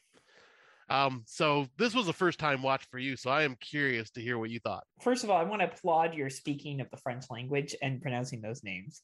Thank you. I want to give it a moment to congratulate you on your excellent pronunciation. Well, I don't know if they're correct or not, but I at least tried. I think you did an amazing job. This movie's really fucking gory as well. Like it's a very basic plot line. We're not looking at anything too over the top here. It really does go from, we arrived at the summer home to shit's gonna get fucked up. Mm-hmm. And when I'm trying to think of how I want to phrase this. Obviously, you get the indication that Marie has feelings for Alex that may or may not be reciprocated. Mm-hmm. There is a scene where she sees her in the shower and she later masturbates, which you assume is to the thought of her friend. Yeah. It is during her masturbation that this truck driver shows up and creates utter fucking chaos, killing the dog first and then proceeding to kill her parents as well as her brother, I believe. Yep. And kidnapping Alex for some reason. And so again, we give spoilers here, everybody. So in case you haven't seen High Tension, we do give spoilers in this section. Yep. So there's a cat and mouse game that occurs between Marie and the truck driver. So she follows the truck driver to a gas station where he kind of has this back and forth with the clerk, and the clerk ends up being killed by the truck driver. And Marie is, constantly trying to stop this truck driver from killing her friend. And her friend's very panicky. Even when Marie's there, her friend is completely freaking out all the time and trying to scream. There's a twist ending here that happens. I didn't quite get how the twist ending made sense. I'll be honest. So basically there's a whole bunch of gore that happens. This truck driver brutalizes this guy at the store. He has brutalized her parents. They're at this secluded fucking place in the middle of nowhere. Alex manages to get out. Marie kind of frees her, and she freaks out at Marie and shoots her in the stomach and runs away from her. And the screaming, "You killed my family. You killed my family," which is, I think, around that time that we see that the police, though she called the police, which I didn't get. Yeah. So Marie calls the police at one point. The police come to the gas station. They watch the civilian, like the surveillance cameras, and they realize that Marie is really the one that killed the gas station attendant. So you assume that she also killed her parents, the family, which I don't think they show us. They don't show us Marie doing it, do they? No, I don't think they do flashbacks. I think they do flashbacks here and there of some things to try to tie it in, but yeah, like they don't do a good job of doing that. No, because the reveal doesn't make sense. So I guess there's a scene at the beginning when they're about to leave the house where Alex is in the back of what appears to be a truck, and Marie climbs in with her, and the truck starts moving, and they go together, and then you see Marie eventually gets out of the truck and is driving a car. Yeah, which was at the gas station. Which was at the gas station. So I assume Marie was driving the truck or that car the entire time and envisioned it being there's just a lot of holes in this film. Yeah, there's like the whole reveal does not make any fucking sense. Like the only thing, because Marie is the truck driver. The killer trucker guy. And there's a lot of scenes where Marie is with Alex watching the trucker kill somebody. So like very early on in the beginning, Marie is trying to like comfort and save Alex, and then she hears Alex's little brother outside screaming and running away, and they go to the window and look and see the trucker outside shoot at her little brother and kill him. But if that's supposed to be Marie, why is she up in the bedroom with Alex when she would be technically down in the cornfield chasing after her little brother? It makes no sense. So the only thing I can do to wrap my brain around this is think that she is suffering from, I guess would be like a disconnect, or she's disassociated with her own mind. So like when she is the trucker, like she's in her head still picturing herself as Marie, like trying to save her and whatnot, but she's actually like just out of body seeing like the killer as someone else. It makes no sense to me, like, because a lot of this stuff, like how is she driving the truck while also in the back of the truck while also driving a car following the truck? Like none of that makes any sense to me at all. Yeah, I think you're right. I think it was trying to play on mental health and personality disorder, and that she was in the field killing the brother. Obviously, Alex saw it, and then she kidnapped Alex, which is why Alex kept freaking out every time Marie was with her, and not calming down and being so hysterical, was because she knew Marie had done these things. Let's see here. There's when she unties Marie at the truck or the car or whatever it is. And Marie kind of like shoots her, takes off, she's in that car. A gentleman stops to help her, and you get a fucking gory scene with like a chainsaw.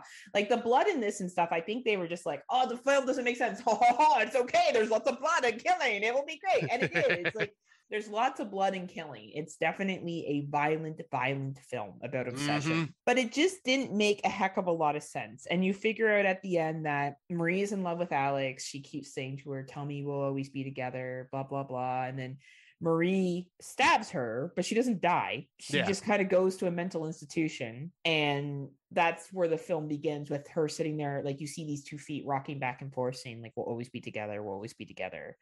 We'll never let anything come between us. We'll always be together. So it's a very gory movie. And I feel like that was the point of it, was to be over the top bloody, but it didn't make a lot of sense. Yeah. Like like this, like you said, it's like a basic story, but then they add in that twist that, yeah, like just doesn't make any sense. But yeah, you're watching it for the bloodshed and the gore. I believe this was what kind of brought in the era of French extremes, like is what a lot of these films are called. Yeah. Just because they get extremely violent and are kind of dark and twisted. This was directed by Alexandre Aja, who is really freaking well known now. Like he's done a lot of horror films. So this was kind of like his step into the genre. Like I'm sure he's done stuff before this, but this is kind of what brought him into the limelight and made him popular. I can see why, because yeah, once again, really well directed. It's just the storyline really doesn't make any sense with that twist. Like they could have literally taken the twist out of there and it just been a generic killer trucker shows up at a house, kills everybody, steals Alex, and Ray chases after him. That could have been the story and it would have been perfectly fine without that twist. Yeah, and I think that, I don't know. I think if you turn off your brain and you're like, sure, I'll just accept that, we're trying to logic it, right? And I think that's what makes it. I think if you want to enjoy this film for what it is, which is a bloodshed film that has some amazing kills, the chainsaw that's used in this with that guy, and then they're torturing Alex in the car with the chainsaw is fucking incredible. I think if you can just watch it and enjoy it for that, it's fine. But I think if you look too deep into this, you're going to be seriously disappointed because it doesn't make any sense. So just exactly, if you watch it, go in, this is going to be bloody. It's going to be gory. It's going to be intense, high tension, but it's not going to make a lot of sense. And just enjoy the ride. It would be, because there's not much to unpack here. It's a pretty basic slasher film, but the bloodshed, the special effects are quite good. Oh, absolutely. And it's very tense. Yes, hence high tension. Mm-hmm. Like it. Right. It's like, because it's still an entertaining movie. You just gotta be able to take your shut off your brain for it. Yeah, it's I would watch it again, but I didn't think it was one of the better French films I've seen. Usually French films can do a much and it's funny because we go from something like High Tension to another film we're going to talk about later, which is all about plot and all about, connection between characters and stuff. And, this one didn't make a lot of sense, but it's fun and it's gory and it's gross. And another one that was fun and gory was the next one we're going to talk about. Well, this one really wasn't that gory, but I guess not. It was more suspenseful. You're right. Yeah. This is like I think this is the less violent one of the four. Yeah, this one was more suspenseful. I was just trying to do a bridge. Yep, I know you were. But sorry, I didn't mean to ruin that for you. That's okay. But yeah, this one is also, I think, kind of labeled in that French extremes because it was around the same time as Martyrs, Inside, High Tension, all that stuff. But yeah, this one is called Them, or also known as Ils. I think ILS. But it is released July 19th, 2006. A teacher shares a remote mansion with her novelist partner in Romania. Their weekend ideal is shattered when she wakes to a strange noise, and then, with the film playing out in real time, the pair are hunted through their home by hooded stalkers who seem to have no other motive than to kill them. As they scrabble into nooks and crannies, desperately trying to stay ahead of their assailants, a chilling climax beckons. This was a first-time watch for me. I think it was a first-time watch for you as well. I have heard about this film. I knew the reveal at the end, so it wasn't a surprise to me. Oh, you knew? Yeah. Oh, cool. I didn't know. Yep, that one I knew just because I've heard about it on podcasts being talked about before. But yeah, I've also heard this was what inspired The Strangers, but I have no idea if that's actually accurate or not. But I can see why. It's basically kind of the same film. So. Yeah, I was gonna say it has a lot of similarities. Right. Like this one, where High Tension relies on the gore and violence, this one relies on a lot more just I guess tension, atmosphere, and suspense. Yeah, totally. This one really doesn't have a whole lot of violence to it. No, not at all. But yeah, this is basically a home invasion stock film. And yeah, I found this to be a really just harrowing tale of because there is no reason why these people are being stalked. Just once again, it's because you just happenstance. You're at the house and they decided to come there. And the reveal when it does happen, you're just it is a shock because you don't expect it. And it's and the reveal ends up being that these killers are just teenagers, teenage boys, young. They're 10 to 15 years old. Yeah. Because I had to read into it because I was like, how old are these fucking kids? When you realize it's children. So she's a teacher, by the way. It starts off with her being a teacher, starting at school, and then So they're at this random mansion for the weekend. Mhm. I wasn't sure if they lived there or they were just renting it or what the deal was. Yeah, I think it was kind of like a getaway type thing. Yeah, I guess so. And these kids start stalking them. And of course, at first you don't know it's kids. There's a really good suspense scene that takes place in the attic area where there's drop plastic that the guy appears from. Kind of reminded me, I Know What You Did Last Summer. Yes. And I thought that was really well done. And the chase scene, so this movie's an hour and 13 minutes. It's short. Like it gets to the point and it goes. You get a little bit of tension building with, shit happening around the house, the phone being cut, they can't call the police, the car gets stolen, they can't escape that way. And then there's this kind of chase scene out in the field to these underground tunnels. And that's where the real climax happens. And it's a very, very quick movie. It's very much like a home invasion gone wrong film. The underground tunnel scene, there's a scene where the guy is being tortured and he's being tortured by one kid and the other kid's telling the other one to stop. But then that little kid shows up later and fucks things up too. Right. And then you think this little kid's going to help them escape. And he takes them to this area where they climb up a ladder. He lets her climb up and then he pushes the guy off and he gets taken. And the whole time they're saying, why wouldn't you come play with us? Come play with us. Don't you want to play with us? And stuff like that. So I don't know. It's not a bad movie. I feel like we're being really hesitant with these first two because I don't know if there's a lot to unpack. Like they're very fucking basic films. Like couple goes away, couple gets stalked. Yeah. Cut phone line, steal car, invade house, chase scene in house, escape house, man gets hurt, woman saves man, man gets pulled away. She has a further chase scene throughout the tunnels. She gets to a tunnel that comes out by the highway, but there's a drain grate, so she can't get through. And then she gets pulled away. And then the ending scene is you see these kids. Though one of them obviously got killed because he got pushed off the roof. And I feel like there was no... Well, no, because he ended up getting back up like during that scene. He gets pushed off the roof. Yeah, she looks back over the railing and you see him just kind of like shake it off and he starts getting up and goes in the house. How the fuck did he get up? I have no especially, well, like, I guess... the fuck out of here. I mean, I will say kids are a lot more resilient to like damage like that. Like they can fall and easily get up where if someone like us fell off, we're probably down for the count. Yeah, but he hit his head. Yeah, that's like it's right? still Right? Like I don't believe that. That's fine. It's a movie. It's sensationalized. And then at the end, you find out that this was based on true events, and that there was a couple. And I tried to research it. So apparently, there's this legend that there was a couple who went away and they were stalked by kids and killed. But obviously, the movie, a lot of people have argued, has over sensationalized it. Shock faint. I thought the acting was good enough. The guy and the girl that were in this were fine. I believed that they were scared. I believe that they were panicked. I think she did a really good job of reacting to the situation. Like I think their acting was great. I just think it was such a basic plot line that there's not much to say. Like, and it's fine if you enjoyed like that escaping horror. You want something that's short and sweet. You really like The Strangers. You really like that kind of theme. I think this is a great movie to watch.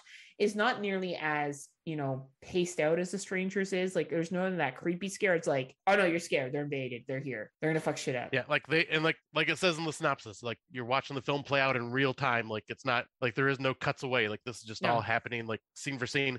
And I think that's what it is there is no story. You're just watching a home invasion happen. Like there is really no plot. No, and there's no, like, for everyone who's like, oh, I like background about the characters. There's no background here. It's a teacher and a novelist boyfriend, and they go to a fucking house.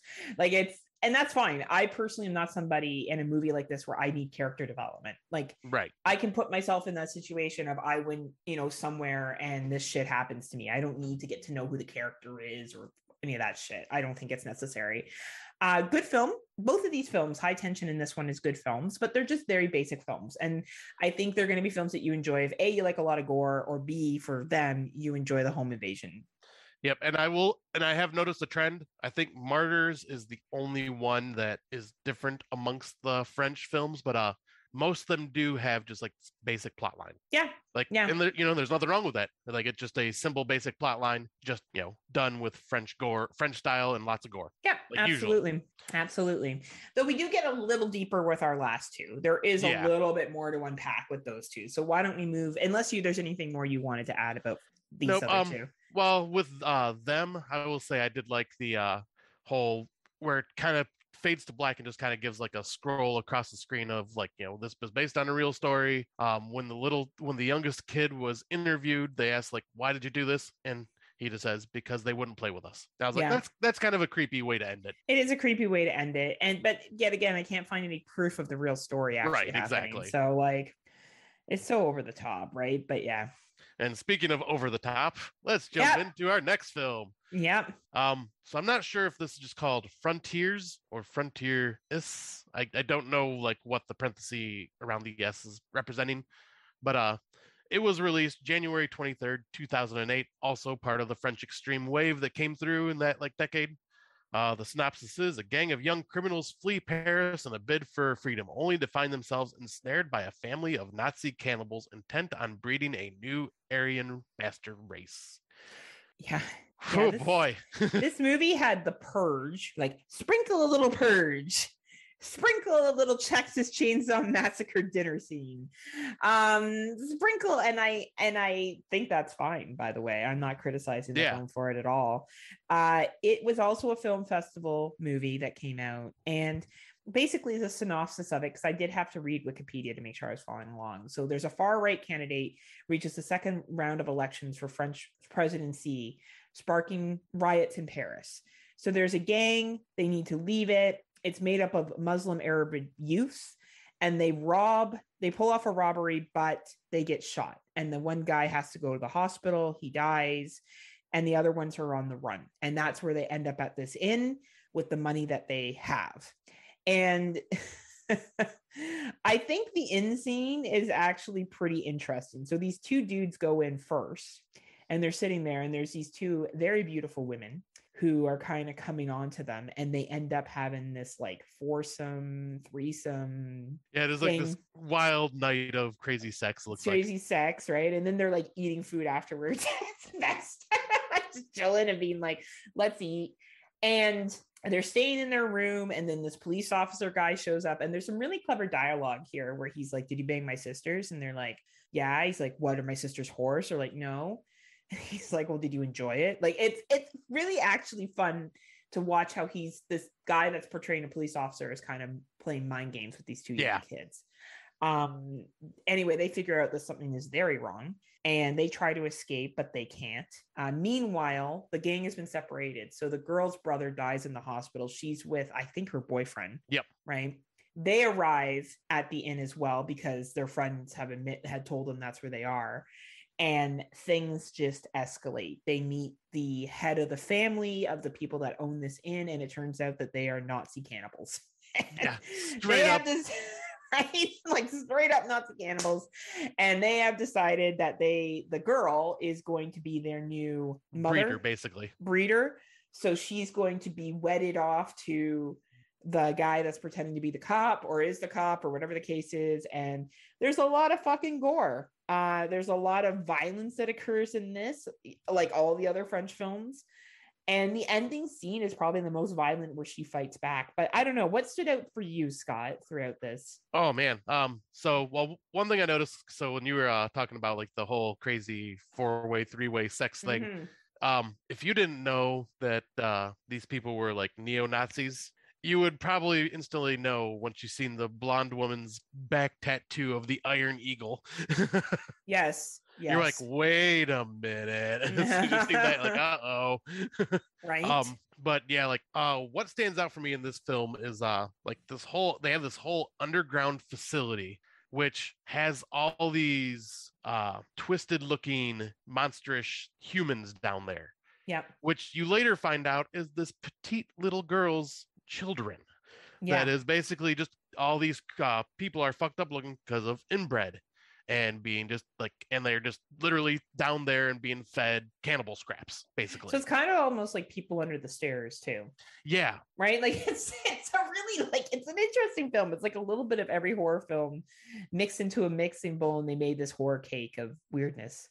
Yeah, like they then they end up having to like cut the main girl's hair because she looks she's brunette, so she needed her hair to be cut short like a boy's to like be more along the lines of the Aryan race, beautiful people type, blah blah blah. Yep. And the head of the family is total freaking German Nazi gross looking dude. Even carries a freaking Luger for his gun. Yeah, it's fucked up. Yeah, he's wearing like a Nazi uniform and everything. Like it is fucked up. Like, and that's where it's like the Texas Chainsaw Massacre, because it's like this total fucked up dinner scene. And oh man, is it fucked? Like they force her to get married, and they do a toast, and this guy kisses her forcibly, and then she gets a gun though and puts it to the head of the family's head, and there's this crazy standoff. Yeah, like crazy standoff that occurs. Yeah, like there is, just because there's like brothers, because there's multiple people in this family. Like there's the two women, there's the brood mother girl, little girl type situation, the head of the household, then there's the cop, then there's like the butcher, and then there is like, I guess you would call him like the wrecker, the guy that's going to get wrecks and bring people back, or just like kind of like another more aggressive character in the family that is more violent, like, and willing to do damage. But oh man, yeah, some of the like what this film is just a chaotic ride for these poor people. And man, some of the stuff they show, like the Achilles tendon snapping of the boyfriend. Oh man, to keep him from running. Oh my god, that Tim was in the other room because he's just like, nope, I am not watching this film. He's it was intense. It was intense. Yeah, and when he heard me going, oh god, because it was putting them pliers up against that guy's Achilles tendons, he's going, oh god, if I'm hearing Scott go, oh god, he's like, I am staying in this room and not looking out there. I'm like, don't look. Oh my god, no, this is bad. Oh, this is bad. Like it got a visceral reaction out of me, like, because once again, vicious. Yeah, they show you shit to make you uncomfortable. Like it was definitely like that dinner scene leading up to like Carl getting shot in the head, and then like, oh no, like sorry, who shoots who? So in the confusion, Hans grabs the rifle, shoots and kills Von Glisser in the confusion. Carl shoots Hans and dead in return, and then Yasmin escapes, who's the chick that's been captured. And then there's a whole explosion of the room, and they're still trying to fucking kill her, and she's trying to get away. Like it's just a very, very intense movie. Yeah, and what is her name? Yasmin, I think. Yeah, Yasmin. Talk about an amazing final girl, because fuck does she put up a fight. She really does. And I think that this film reminds me a lot of Martyrs in the sense that there's a lot going on, but it's not overly deep. Like I wouldn't say that it's a deep film. It's basically using far right and racism and Nazism as a horror venue. Yeah, like this could have been in one of our in our political episode with Darren, I bet, just because like it does talk about like the far right and the riots that are caused by this, and like the whole unrest that is going on, the civil unrest. Absolutely, it's very well done that way. And yeah, like I think you said it really perfectly. There's not tons of huge messages behind French films. Like it's usually just, and even when I think about Get In, which I watched last year, it was the same thing. Family moves out of house. Other family they rented to. Family refuses to leave. Tries to get back into house. Big violent fight occurs. So it's very much simplistic plot points, but it's always over the top, gory and intense. Yeah. And they never shy away from the blood of it. And I think that's really, really interesting.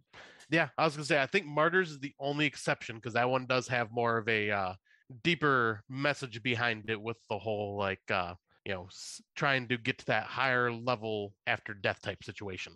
But yeah, most of the other ones are just very, very simple plots that just have the added layer of like, we're going to make you uncomfortable during these scenes. Yeah, and even Martyrs, like I don't think it was overly deep. Like, you know what I mean? Like it was, I get that was thrown in there, but we could argue the same with High Tension and like it's schizophrenia and she doesn't know who she is, right? Like, and none of it really always makes sense.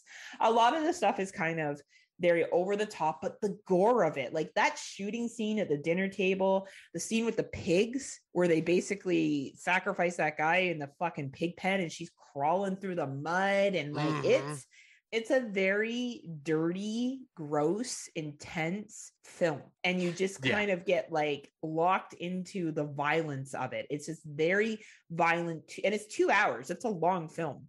Right. It's a violent 2 hours. It's a very violent 2-hour film. With a, I guess you could say, happy ending. I guess you could say. Kind of, yeah. I mean, she escaped. She escaped.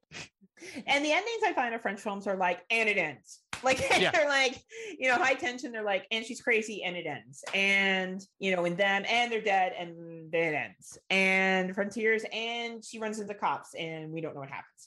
Right? Like, there's just a end. Yep, they're like, we don't need to go any further. Right? Except for the last one we're going to talk about, which did give more detail at the end. Yeah. But I did find this one very, very gory, very well done. I think if you're a gore hound and you enjoy the concepts like the crazy cannibals from Texas Chainsaw Massacre, or what's the other one? Wrong Turn. Yep. You know, if you enjoy that shit, I think you'll enjoy this.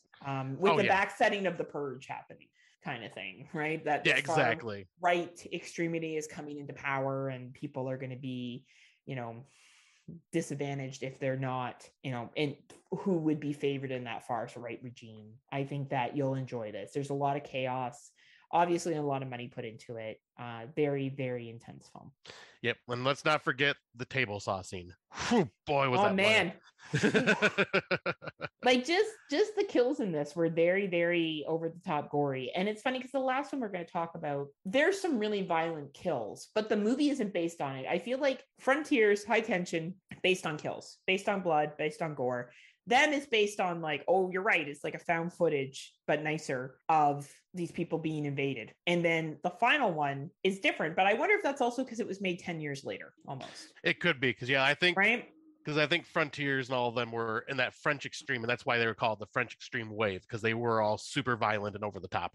Like Inside and Martyrs is the exact same way, like just violent over the top. But yeah, the one that you're mentioning though, that is released about 10 years, 6 years later than Frontiers was. Yeah. That one is Among the Living, which was released April 30th, 2014. And if I remember correctly, I'm not going to look it up, but I'm just going off the top of my head. I believe this was done by the two directors that did Martyrs. Oh, interesting. Yeah. But the synopsis is: teen troublemakers break into an abandoned film lot and witness a masked figure dragging a woman into an underground lair. No one believes their story until the masked maniac shows up to silence them forever. Now, where the violence starts off, and this is in the very beginning. Yes. You get a very violent scene with a pregnant mother who literally just kicks the shit out of her husband. And then she goes upstairs to kill what I would say is a toddler. Yeah. I'd say about toddler age, because you don't really see him. You just kind of see his hands, and like she is going to kill him next. You don't know why, and the father tries to stop her, and then she turns around and basically just stabs herself in the pregnant belly and kills herself right in front of, and then slits her fucking throat. Yeah, right in front of the husband and right in front of the toddler who she was trying to kill. You get really no explanation as to why that happens until much later. And but then it kind of goes into these teenage boys, which kind of like are hanging out, like they are troublemaker teenagers, like, you know, what typical teenage boys would do. They're about 14 years old. It's the last day of school. They have, you know, I like the character development. This is one of the few films where I feel like we got true character development. In Frontiers, we did a little bit. We find out that Yasmin is pregnant, and that there's this discussion about an abortion, and that her brother got shot, and that they've stole this money because they need to survive. But I find like in Among the Living, we do get some scenes with the boys in the classroom and at lunchtime where they do that kind of travel stuff together, where we find out the one kid's stepdad beats him all the time. The other kid gets bullied all the time. The other kid's, you know, dad died at a young age. And like, I find you have a little bit more empathy for these three boys.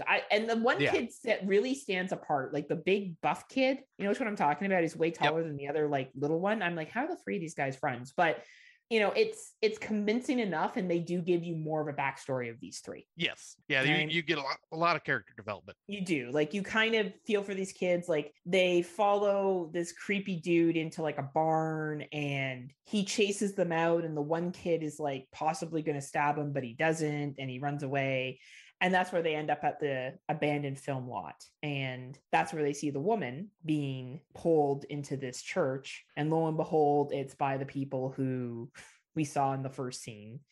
The kid's grown up and the dad is there. And it looks like he's doing a blood transfusion or something like that. Yeah, I think so. Because you realize the kid, the kid from the earlier part of the movie is now it's a weird, but he's like full grown, but yet he is only 6 years old. You find out. Yes. Like mentally he's a child, but he is very creepily made. Like he's tall, very tall, lanky. But and yeah, nude the entire time. Yeah, wearing a clown mask. Yeah. But yeah, the dad, you get the reveal later, but we'll talk about that in a second. But yeah, after they get this, after they see what happens, then all of a sudden the son starts coming back and trying to take out these kids one by one. Yeah. And take out their family as well. The kids, we should say the kids alert the police. So they try to save the woman. They can't. They get away.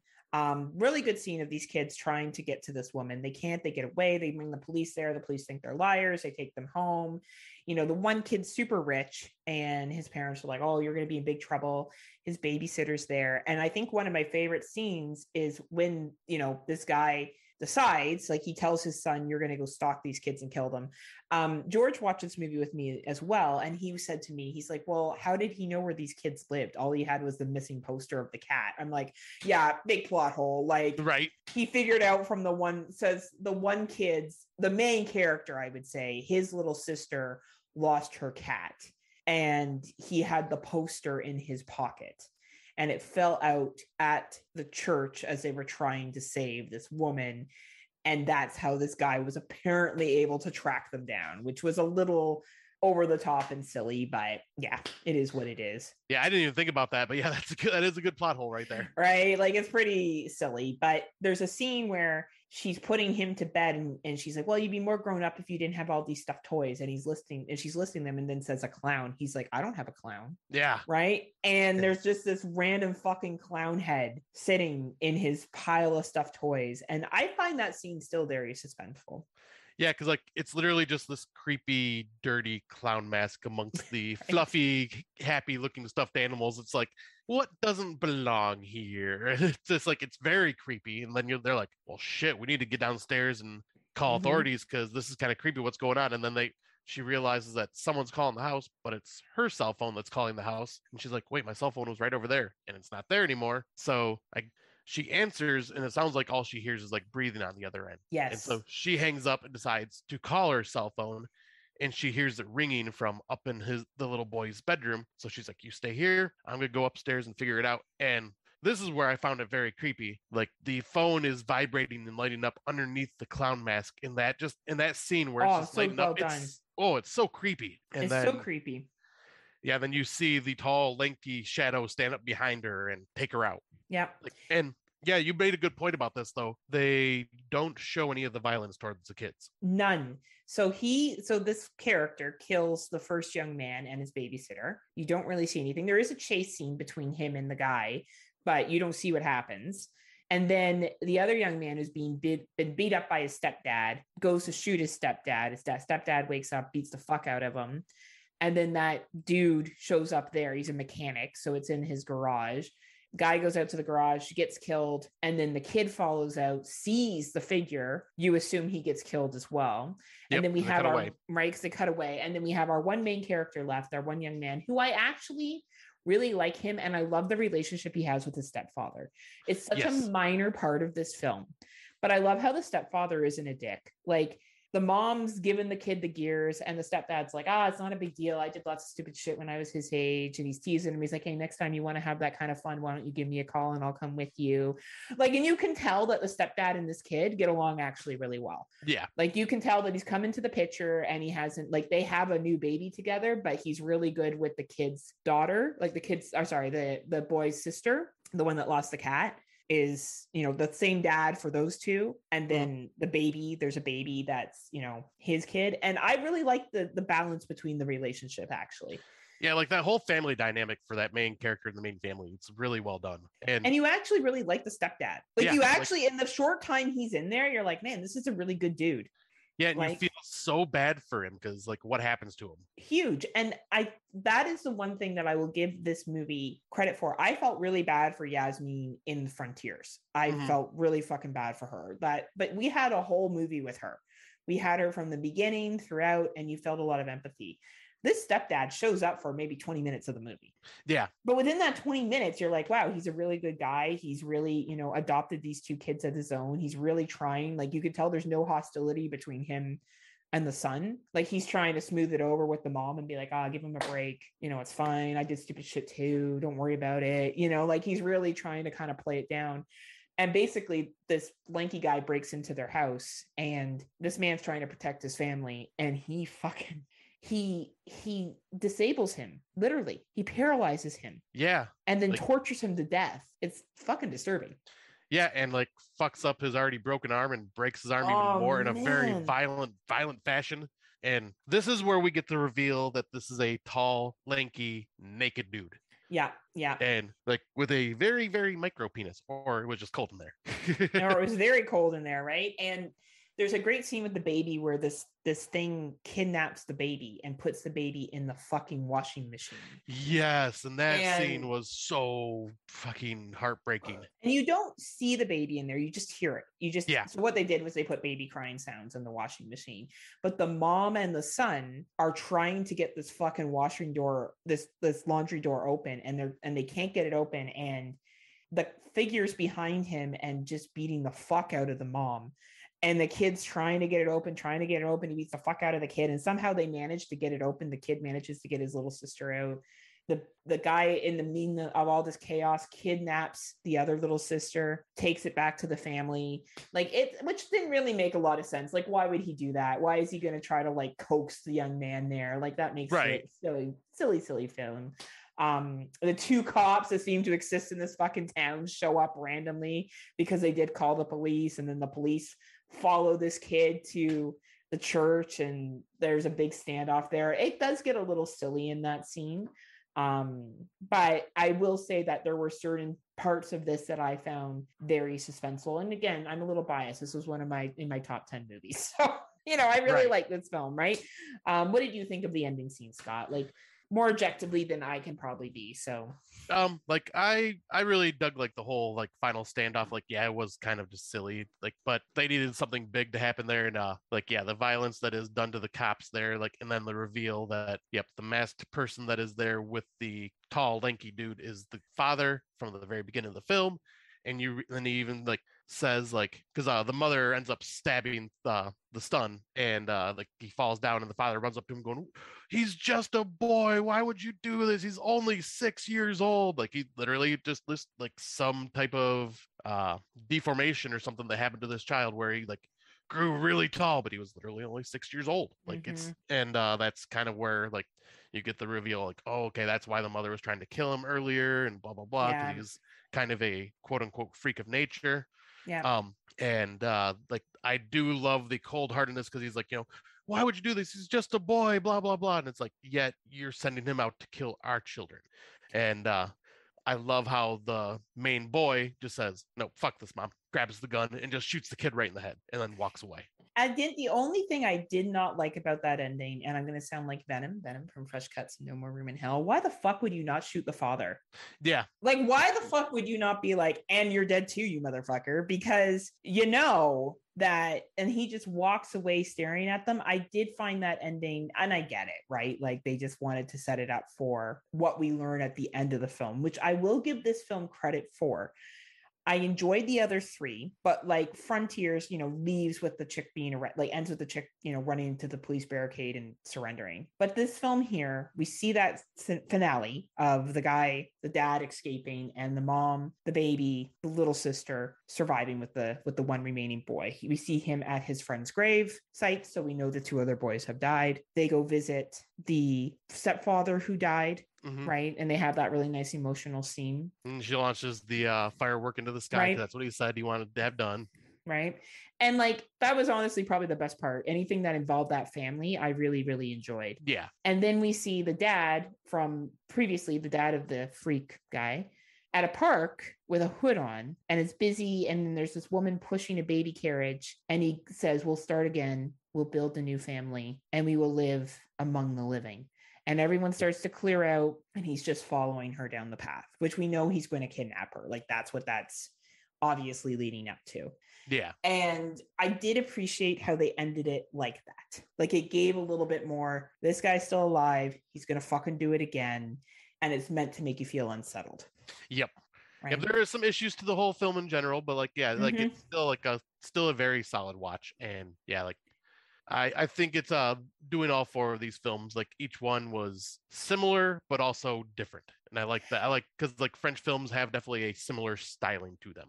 They absolutely do. The gore is the same. I think the difference with Among the Living, and I think it's interesting that we chose this film because it was separated from the extreme time, is it had extreme parts in it, but the whole thing wasn't extreme. Yeah. The other three, as like obviously them isn't, extreme throughout it. It's just very like high tension, high chasing, home invasion, shit's going to go down. But Frontiers and High Tension is bloody and gross for a majority of the film. Like there's a lot of blood in that film. There's a lot of intense scenes. There's a lot of stuff that you kind of suspend disbelief on, and that's fine. Right. A lot of these films involve suspending disbelief, and that's okay. Yep. And French films will make you very uncomfortable. Yes, very much so. So I enjoyed doing this, and it's really showed me that the practical effects that the French can do, especially when it comes to gore and kills and blood, and that they stay on it. Like when that guy's having his arm rebroken, the cutting of the Achilles heel, the shooting in the head, the fucking chainsaw in High Tension. Hell, even the dresser stairway kill with the father in High Tension. Yes, everything is just intense, gory, intense, and they make sure you can see how intense it fucking is the entire time. They're like, all right. And I really do respect that about these films. I think that if you are somebody who can appreciate how realistic they make it look, then that's awesome. But just be prepared for a lot of plot holes and some very bare basic plot lines, which isn't necessarily a bad thing. No. It's just a different way of looking at cinema. Yeah, and it's very, it's just a very unique perspective. Yeah, I enjoyed this. I thought it was really interesting to see these movies, and very, very gory. So I'm looking forward to whichever country we choose next, or not, I shouldn't say country. Because country or language, I guess. Language, really right? Yeah, that's a really good point. But I think these films were all from France. So I think the ones that we selected were all from France. So obviously there's Quebec, and I find that even the Quebec films that we've seen in the past are also very gory, right? They seem to kind of follow that kind of train of thought as well too. So like it's very interesting. Like there just at least seems to be a pattern with a lot of the countries, like in their styles. Yeah, it was interesting. So I'm glad we did this. If you guys are gore hounds, check out these French films. I think you'll have a really good time with them. So yeah, I completely agree. Like they are some very fun films. Like two of these I had not seen, or two of these I had not seen before, and were ones that I've always wanted to watch. So I'm glad that we finally watched them. Yeah, it was entertaining. It was very much a good time. And I guess we'll move into our Out of the Dark segment, which is where Scott and I are gonna like Rough Rider roll and call people out, I guess. Yeah, pretty much. Actually, Scott came up with this question, so I'm gonna let him introduce it. All right, so this came to me because when I went to see The Cursed in theaters, it was me and 3 other people in this giant theater on a Sunday night, was it? So yeah, a weekend evening. I thought you went Saturday afternoon. No, I ended up going during nighttime. Oh, okay. Yeah, because I had remember I freaked out and lost my wallet when I was coming home. Right. Yes. Okay. My bad. But I ended up going on a weekend night, and 4 people in theater for this movie. So I decided to come up with like, all right, why is it the fact that we get all these indie horror films that do actually make it to the theaters, but never get the draw that the big franchises do? And it's like what I was kind of bitching about earlier. It's like people always complain about like, oh, all that's ever in theaters now are the superhero films and like then the big franchise horror films. Nothing new in horror ever comes out to theaters, blah, blah, blah. It's all straight to streaming or VOD. I call bullshit because let's see, there's Last Night in Soho, there's The Night House, There's The Cursed. All these films came out. I think Last Night in Soho probably got a bigger draw, but Come Play. yeah, Come Play. What was the one I seen last year? Forget the name. Slack. Oh, Slacks. Yeah, that was in theaters too for you. Yep. Yep. Like, I don't think it was here in the U.S., but it definitely was in Canada. Yep. But yeah, like all these unique films come to theaters, like all the A24 stuff. Like A24 still puts out their movies in theaters. But Saint Maud. Saint Maud, like stuff like that. But they do not draw the audience. Like I get not drawing the mainstream audience because as far as I know, a lot of these indie films do not get the promotions that a lot of the bigger franchises like Scream, Halloween, and whatnot get. So you don't see a lot of trailers saying coming to theaters very often for these. And I think maybe that's just because these bigger studios have more marketing, like have more money in marketing that they can do that. I don't know, but yeah, there are a lot of people I always hear bitching about how there's no unique horror films that come to theaters. But yet when unique horror films come to theaters, no one fucking goes. And it kind of annoys the shit out of me whenever I hear someone say that now, I'm gonna be like, fuck you.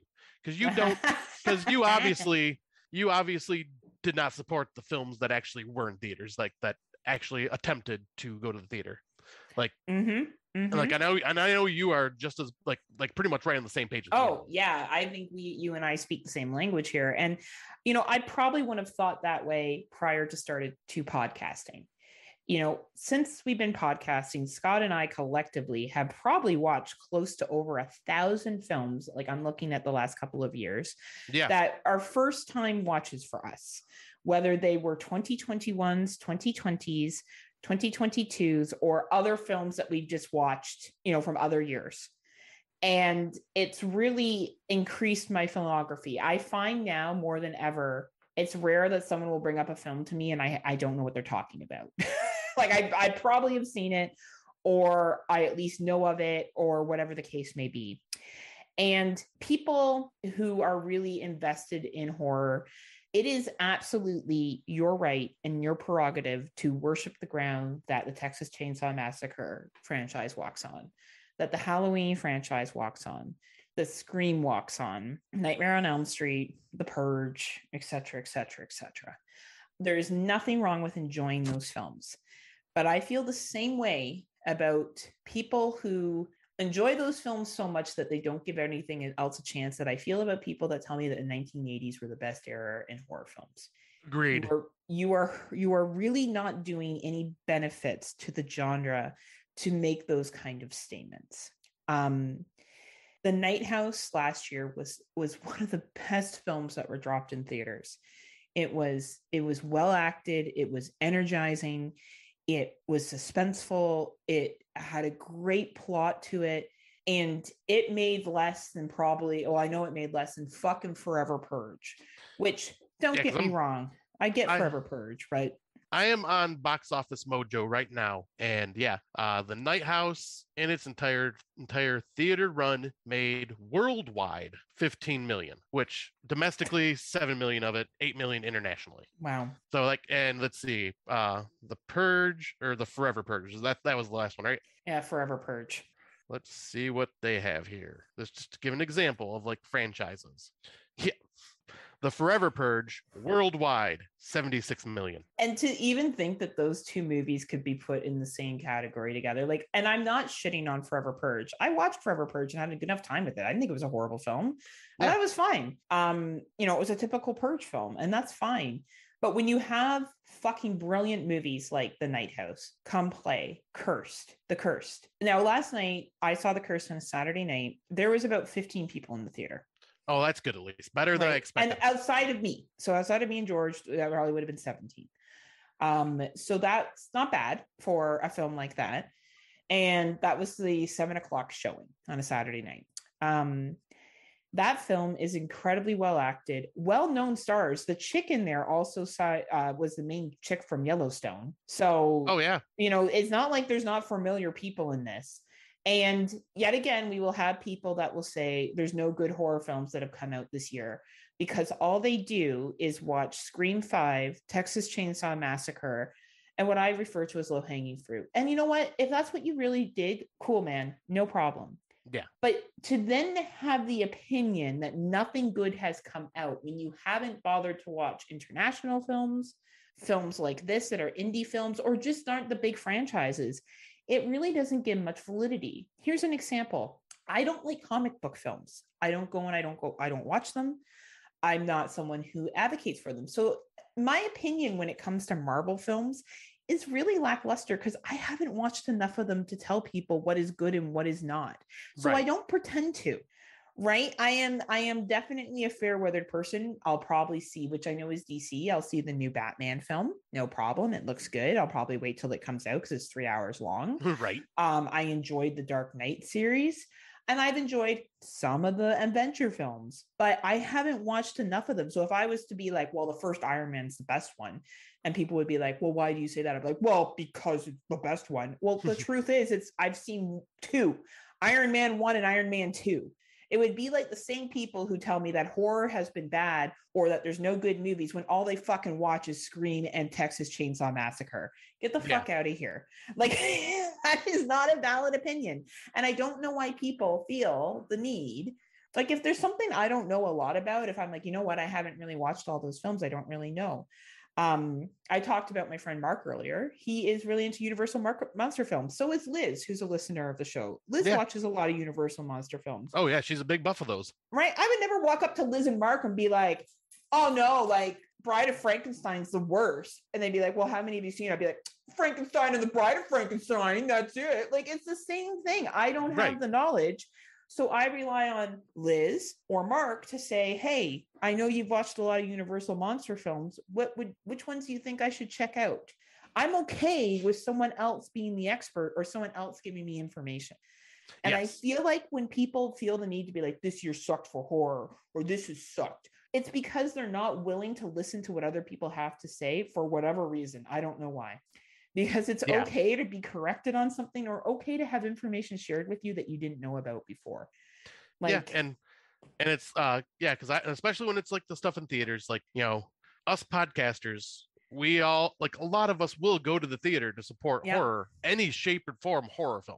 Like, even if we're like, oh, I'm really not excited for this, but it's still horror, so I'm going to go support it in theaters because, you know, horror is what keeps theaters alive. Like, when, like, a lot of the time, like, because they are very cheap, but they are also like cheap to make, but also bring in a lot of money. And you can't get mad as a horror fan when you're like, there's nothing new being done in the genre. If you refuse to go see other films that are not Scream, Halloween, or any of the other big franchises, you don't actually, in my opinion, get the right to complain because you've done nothing to support the other filmmakers. And of course, you may walk into a movie and go, you know what, I didn't really love that. That's okay. Right. That's okay. But I'll be honest, I have rarely not liked an indie film in horror or what we consider indie, which, like, Last Night in Soho really isn't indie, but like people might consider it that because it's not fucking Halloween. I have not liked franchise films. Pretty much any of the franchise films that have come out, I'm just like, all right. Because they're paint by number plot. Okay, you're not going to do anything super. I'm sorry for everyone, like, Halloween Ends. I get it. All right, I get that you're a Halloween fan. I like Halloween too. It's not like Halloween Ends. It's going to come out and you're going to be like, oh my God, what a deep fucking thoughtful movie. It did something so new for the genre. Like, I just, can't understand how two people can't tell the difference between a man that's 6'7" and another one that's 5'2" and looks like the Penguin. Like, honestly, like, I get the fuck out of here, right? Like, when we watch The Curse, and Scott and I will obviously not give spoilers about it, and you're talking about the original folklore of the werewolf, and the acting is good, the setting is good, but just because it doesn't have that reliability and comfort that you come to know and love with the franchises doesn't mean that it's not worth stretching outside your comfort zone. And Scott and I, by the way, used to be like that. Like, we're not talking like two people that, like, how many times did you watch the Friday the fucking 13th movie, Scott? Honestly. Oh, I used to watch them all the fucking time. All the goddamn time. Right? Like, I would watch like 1980 slashers. I would watch the occasional new horror film. Like, I remember when Pet Sematary came out and I was like, man, like the remake, and I was like, man, I'm real like new age. Or when I watched fucking Train to Busan, and I was like, wow, I really like no international films. I knew fuck all right. I did not know what else was out there. And if we look even at our top 10s or my top 10, like half of those films I had never even seen before. The fact that we fucking love Rent-A-Pel and praise Rent-A-Pel, and 3 years ago, I never would have watched Rent-A-Pel ever. Right.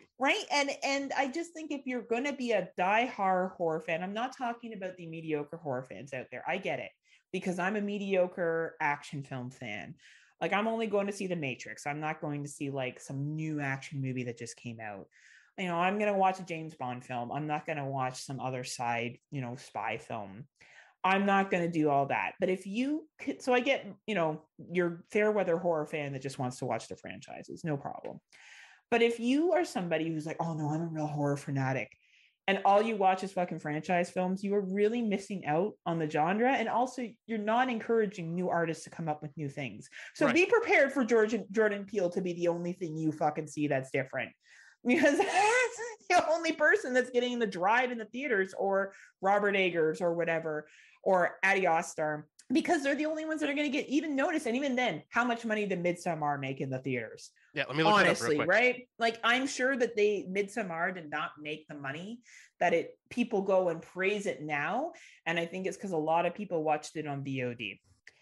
Midsommar made worldwide $47 million. That's not bad, but it's no Purge at $75 million. Right, exactly. Again, right? Like, it's still anyway. Bottom line here is what Scott and I are trying to say is, if you are a hardcore horror fan, please consider watching other things that aren't franchised in the theaters. It doesn't mean that you got to go to every single Hindi horror film. It doesn't mean that you have to like every film that you see in the theaters. I didn't love Scream. I thought it was okay. I thought it was average. But I still went and I supported that the same way I went and supported Come Play, the same way I went and supported The Curse. Because by giving my support to different movies that are coming out of a genre that I love and that I'm invested in, I'm encouraging variety to occur. And I think that's the message that Scott and I would like to portray to people. And again, if you're a fair weather horror fan, and I get it, I'm a fair weather fan of lots of shit that I would never go and dig deeper into. That's okay. But you can't walk around and call yourself a hardcore horror fan and be like, it's because I've seen Friday the 13th 18 billion times. Like, right. That's not like, that's great. We all like Friday the 13th, but there's much more out there. And the more that we support it, Venom has said this for years, Venom from No More Room in Hell and Fresh Cuts, the more we're going to get. So if we don't do that and we don't support it, you're not going to get the variety. You're not going to get quote unquote something new. Step outside your comfort zone.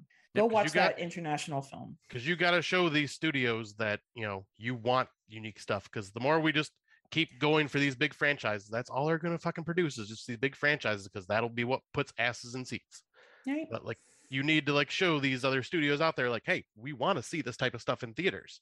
Like, because I know a lot of people are still on that debate of if theater versus home theater. I am 100% like, if a movie is going to be at a big screen theater, fuck yes, I am going there, because I want to experience it on the big screen. And absolutely, so, like, people should do that. Like, if you're going to be talking the smack about like there's no good horror in theaters, well, put your money where your mouth is and go to see these independent films that are showing up.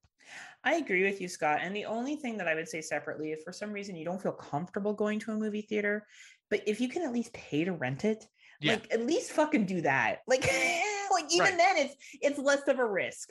Even then it's less of a risk because you don't have to go anywhere. And typically, unless it was like some of the home premieres that we saw during COVID, you're going to be spending what, $3.99, $5.99, $6.99 instead of, however much you would be spending if you went to the theater. And there's so many movie theater passes out there. I know the States, you guys have tons.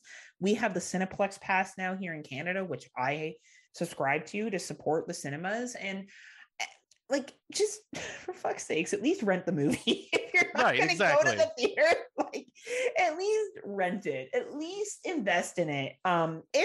If you are someone who is truly like, I love the genre, I want it to grow, and, I want to see variety, then you need to put your money where your mouth is. If you're someone who's like, no, man, I enjoy the franchises and that's all I want to see, no problem. Respect the game. I get it. You do you.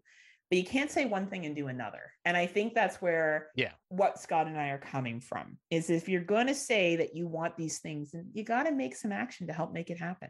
Exactly. Like you got to show these studios that you want this. Right. Just like Scott and I have to show each other all the time that we want this. Oh yeah, all the time. And that we want Friday Nightmares. Our listeners, our fans make us. Right. Scott and I just like to get on here and talk about how we feel about movies. But I think it's important, especially as this year continues and we have some of the big releases like Halloween Ends coming out this year, the Firestarter movie that's being redone, which I'm sure some people will go to. It looks okay. I don't know. You saw a preview for it, right? Yeah. Like I haven't seen the original, so that's something. Yeah, I've never seen the original either. But yeah, this almost looked like it was turning into a superhero movie. Going meh. Right, kind of. But I did really like Brightburn. Right, I thought Brightburn was a really good film. I mean, it is based off a Stephen King film, so yeah, book. Yeah, I really enjoyed Brightburn quite a bit. Actually, that's probably one of my favorite superhero movies, and it's not even a real superhero. It's like an anti-hero. I would see a sequel to Brightburn. Oh, absolutely. Fucking hands down, right? Fuck yeah. And yet again, I don't know a lot about superhero movies. Like I know nothing. So I don't share my opinion with it because I don't watch enough to know. So, right. I have to look to other people to kind of expand it. So please, please, please check out indie films this year. Check out films that aren't the main franchises. Challenge yourself to watch something different. Watch that international film that maybe you haven't watched before. Put yourself out there, try different things because there's so much good horror to be had. So many good films out there. And you're really at a loss if you just stick to if you want to go deeper, if you really want to get into the genre, if you want to expand your knowledge. And it will really change the way you look at films. Honestly, I know for me, it really has. Oh yeah. Same here. And it's changed my analytical thoughts of them and my understanding of them and my enjoyment of them. I can turn my brain off and watch Terrifier and have a great time. And then I can watch something like The Cursed and also have a great time. And I think that's important. It absolutely is. Right. Like, because horror can expand all forms and I love it. Right. So that's our thoughts. So please check out these indie films. Please. Maybe get a cinema pass if you have one that's accessible for you. I pay $11.99 a month for mine and I get a free movie ticket, 20% off concessions, discounted additional movie tickets. I actually really like it and I think it's really worth it.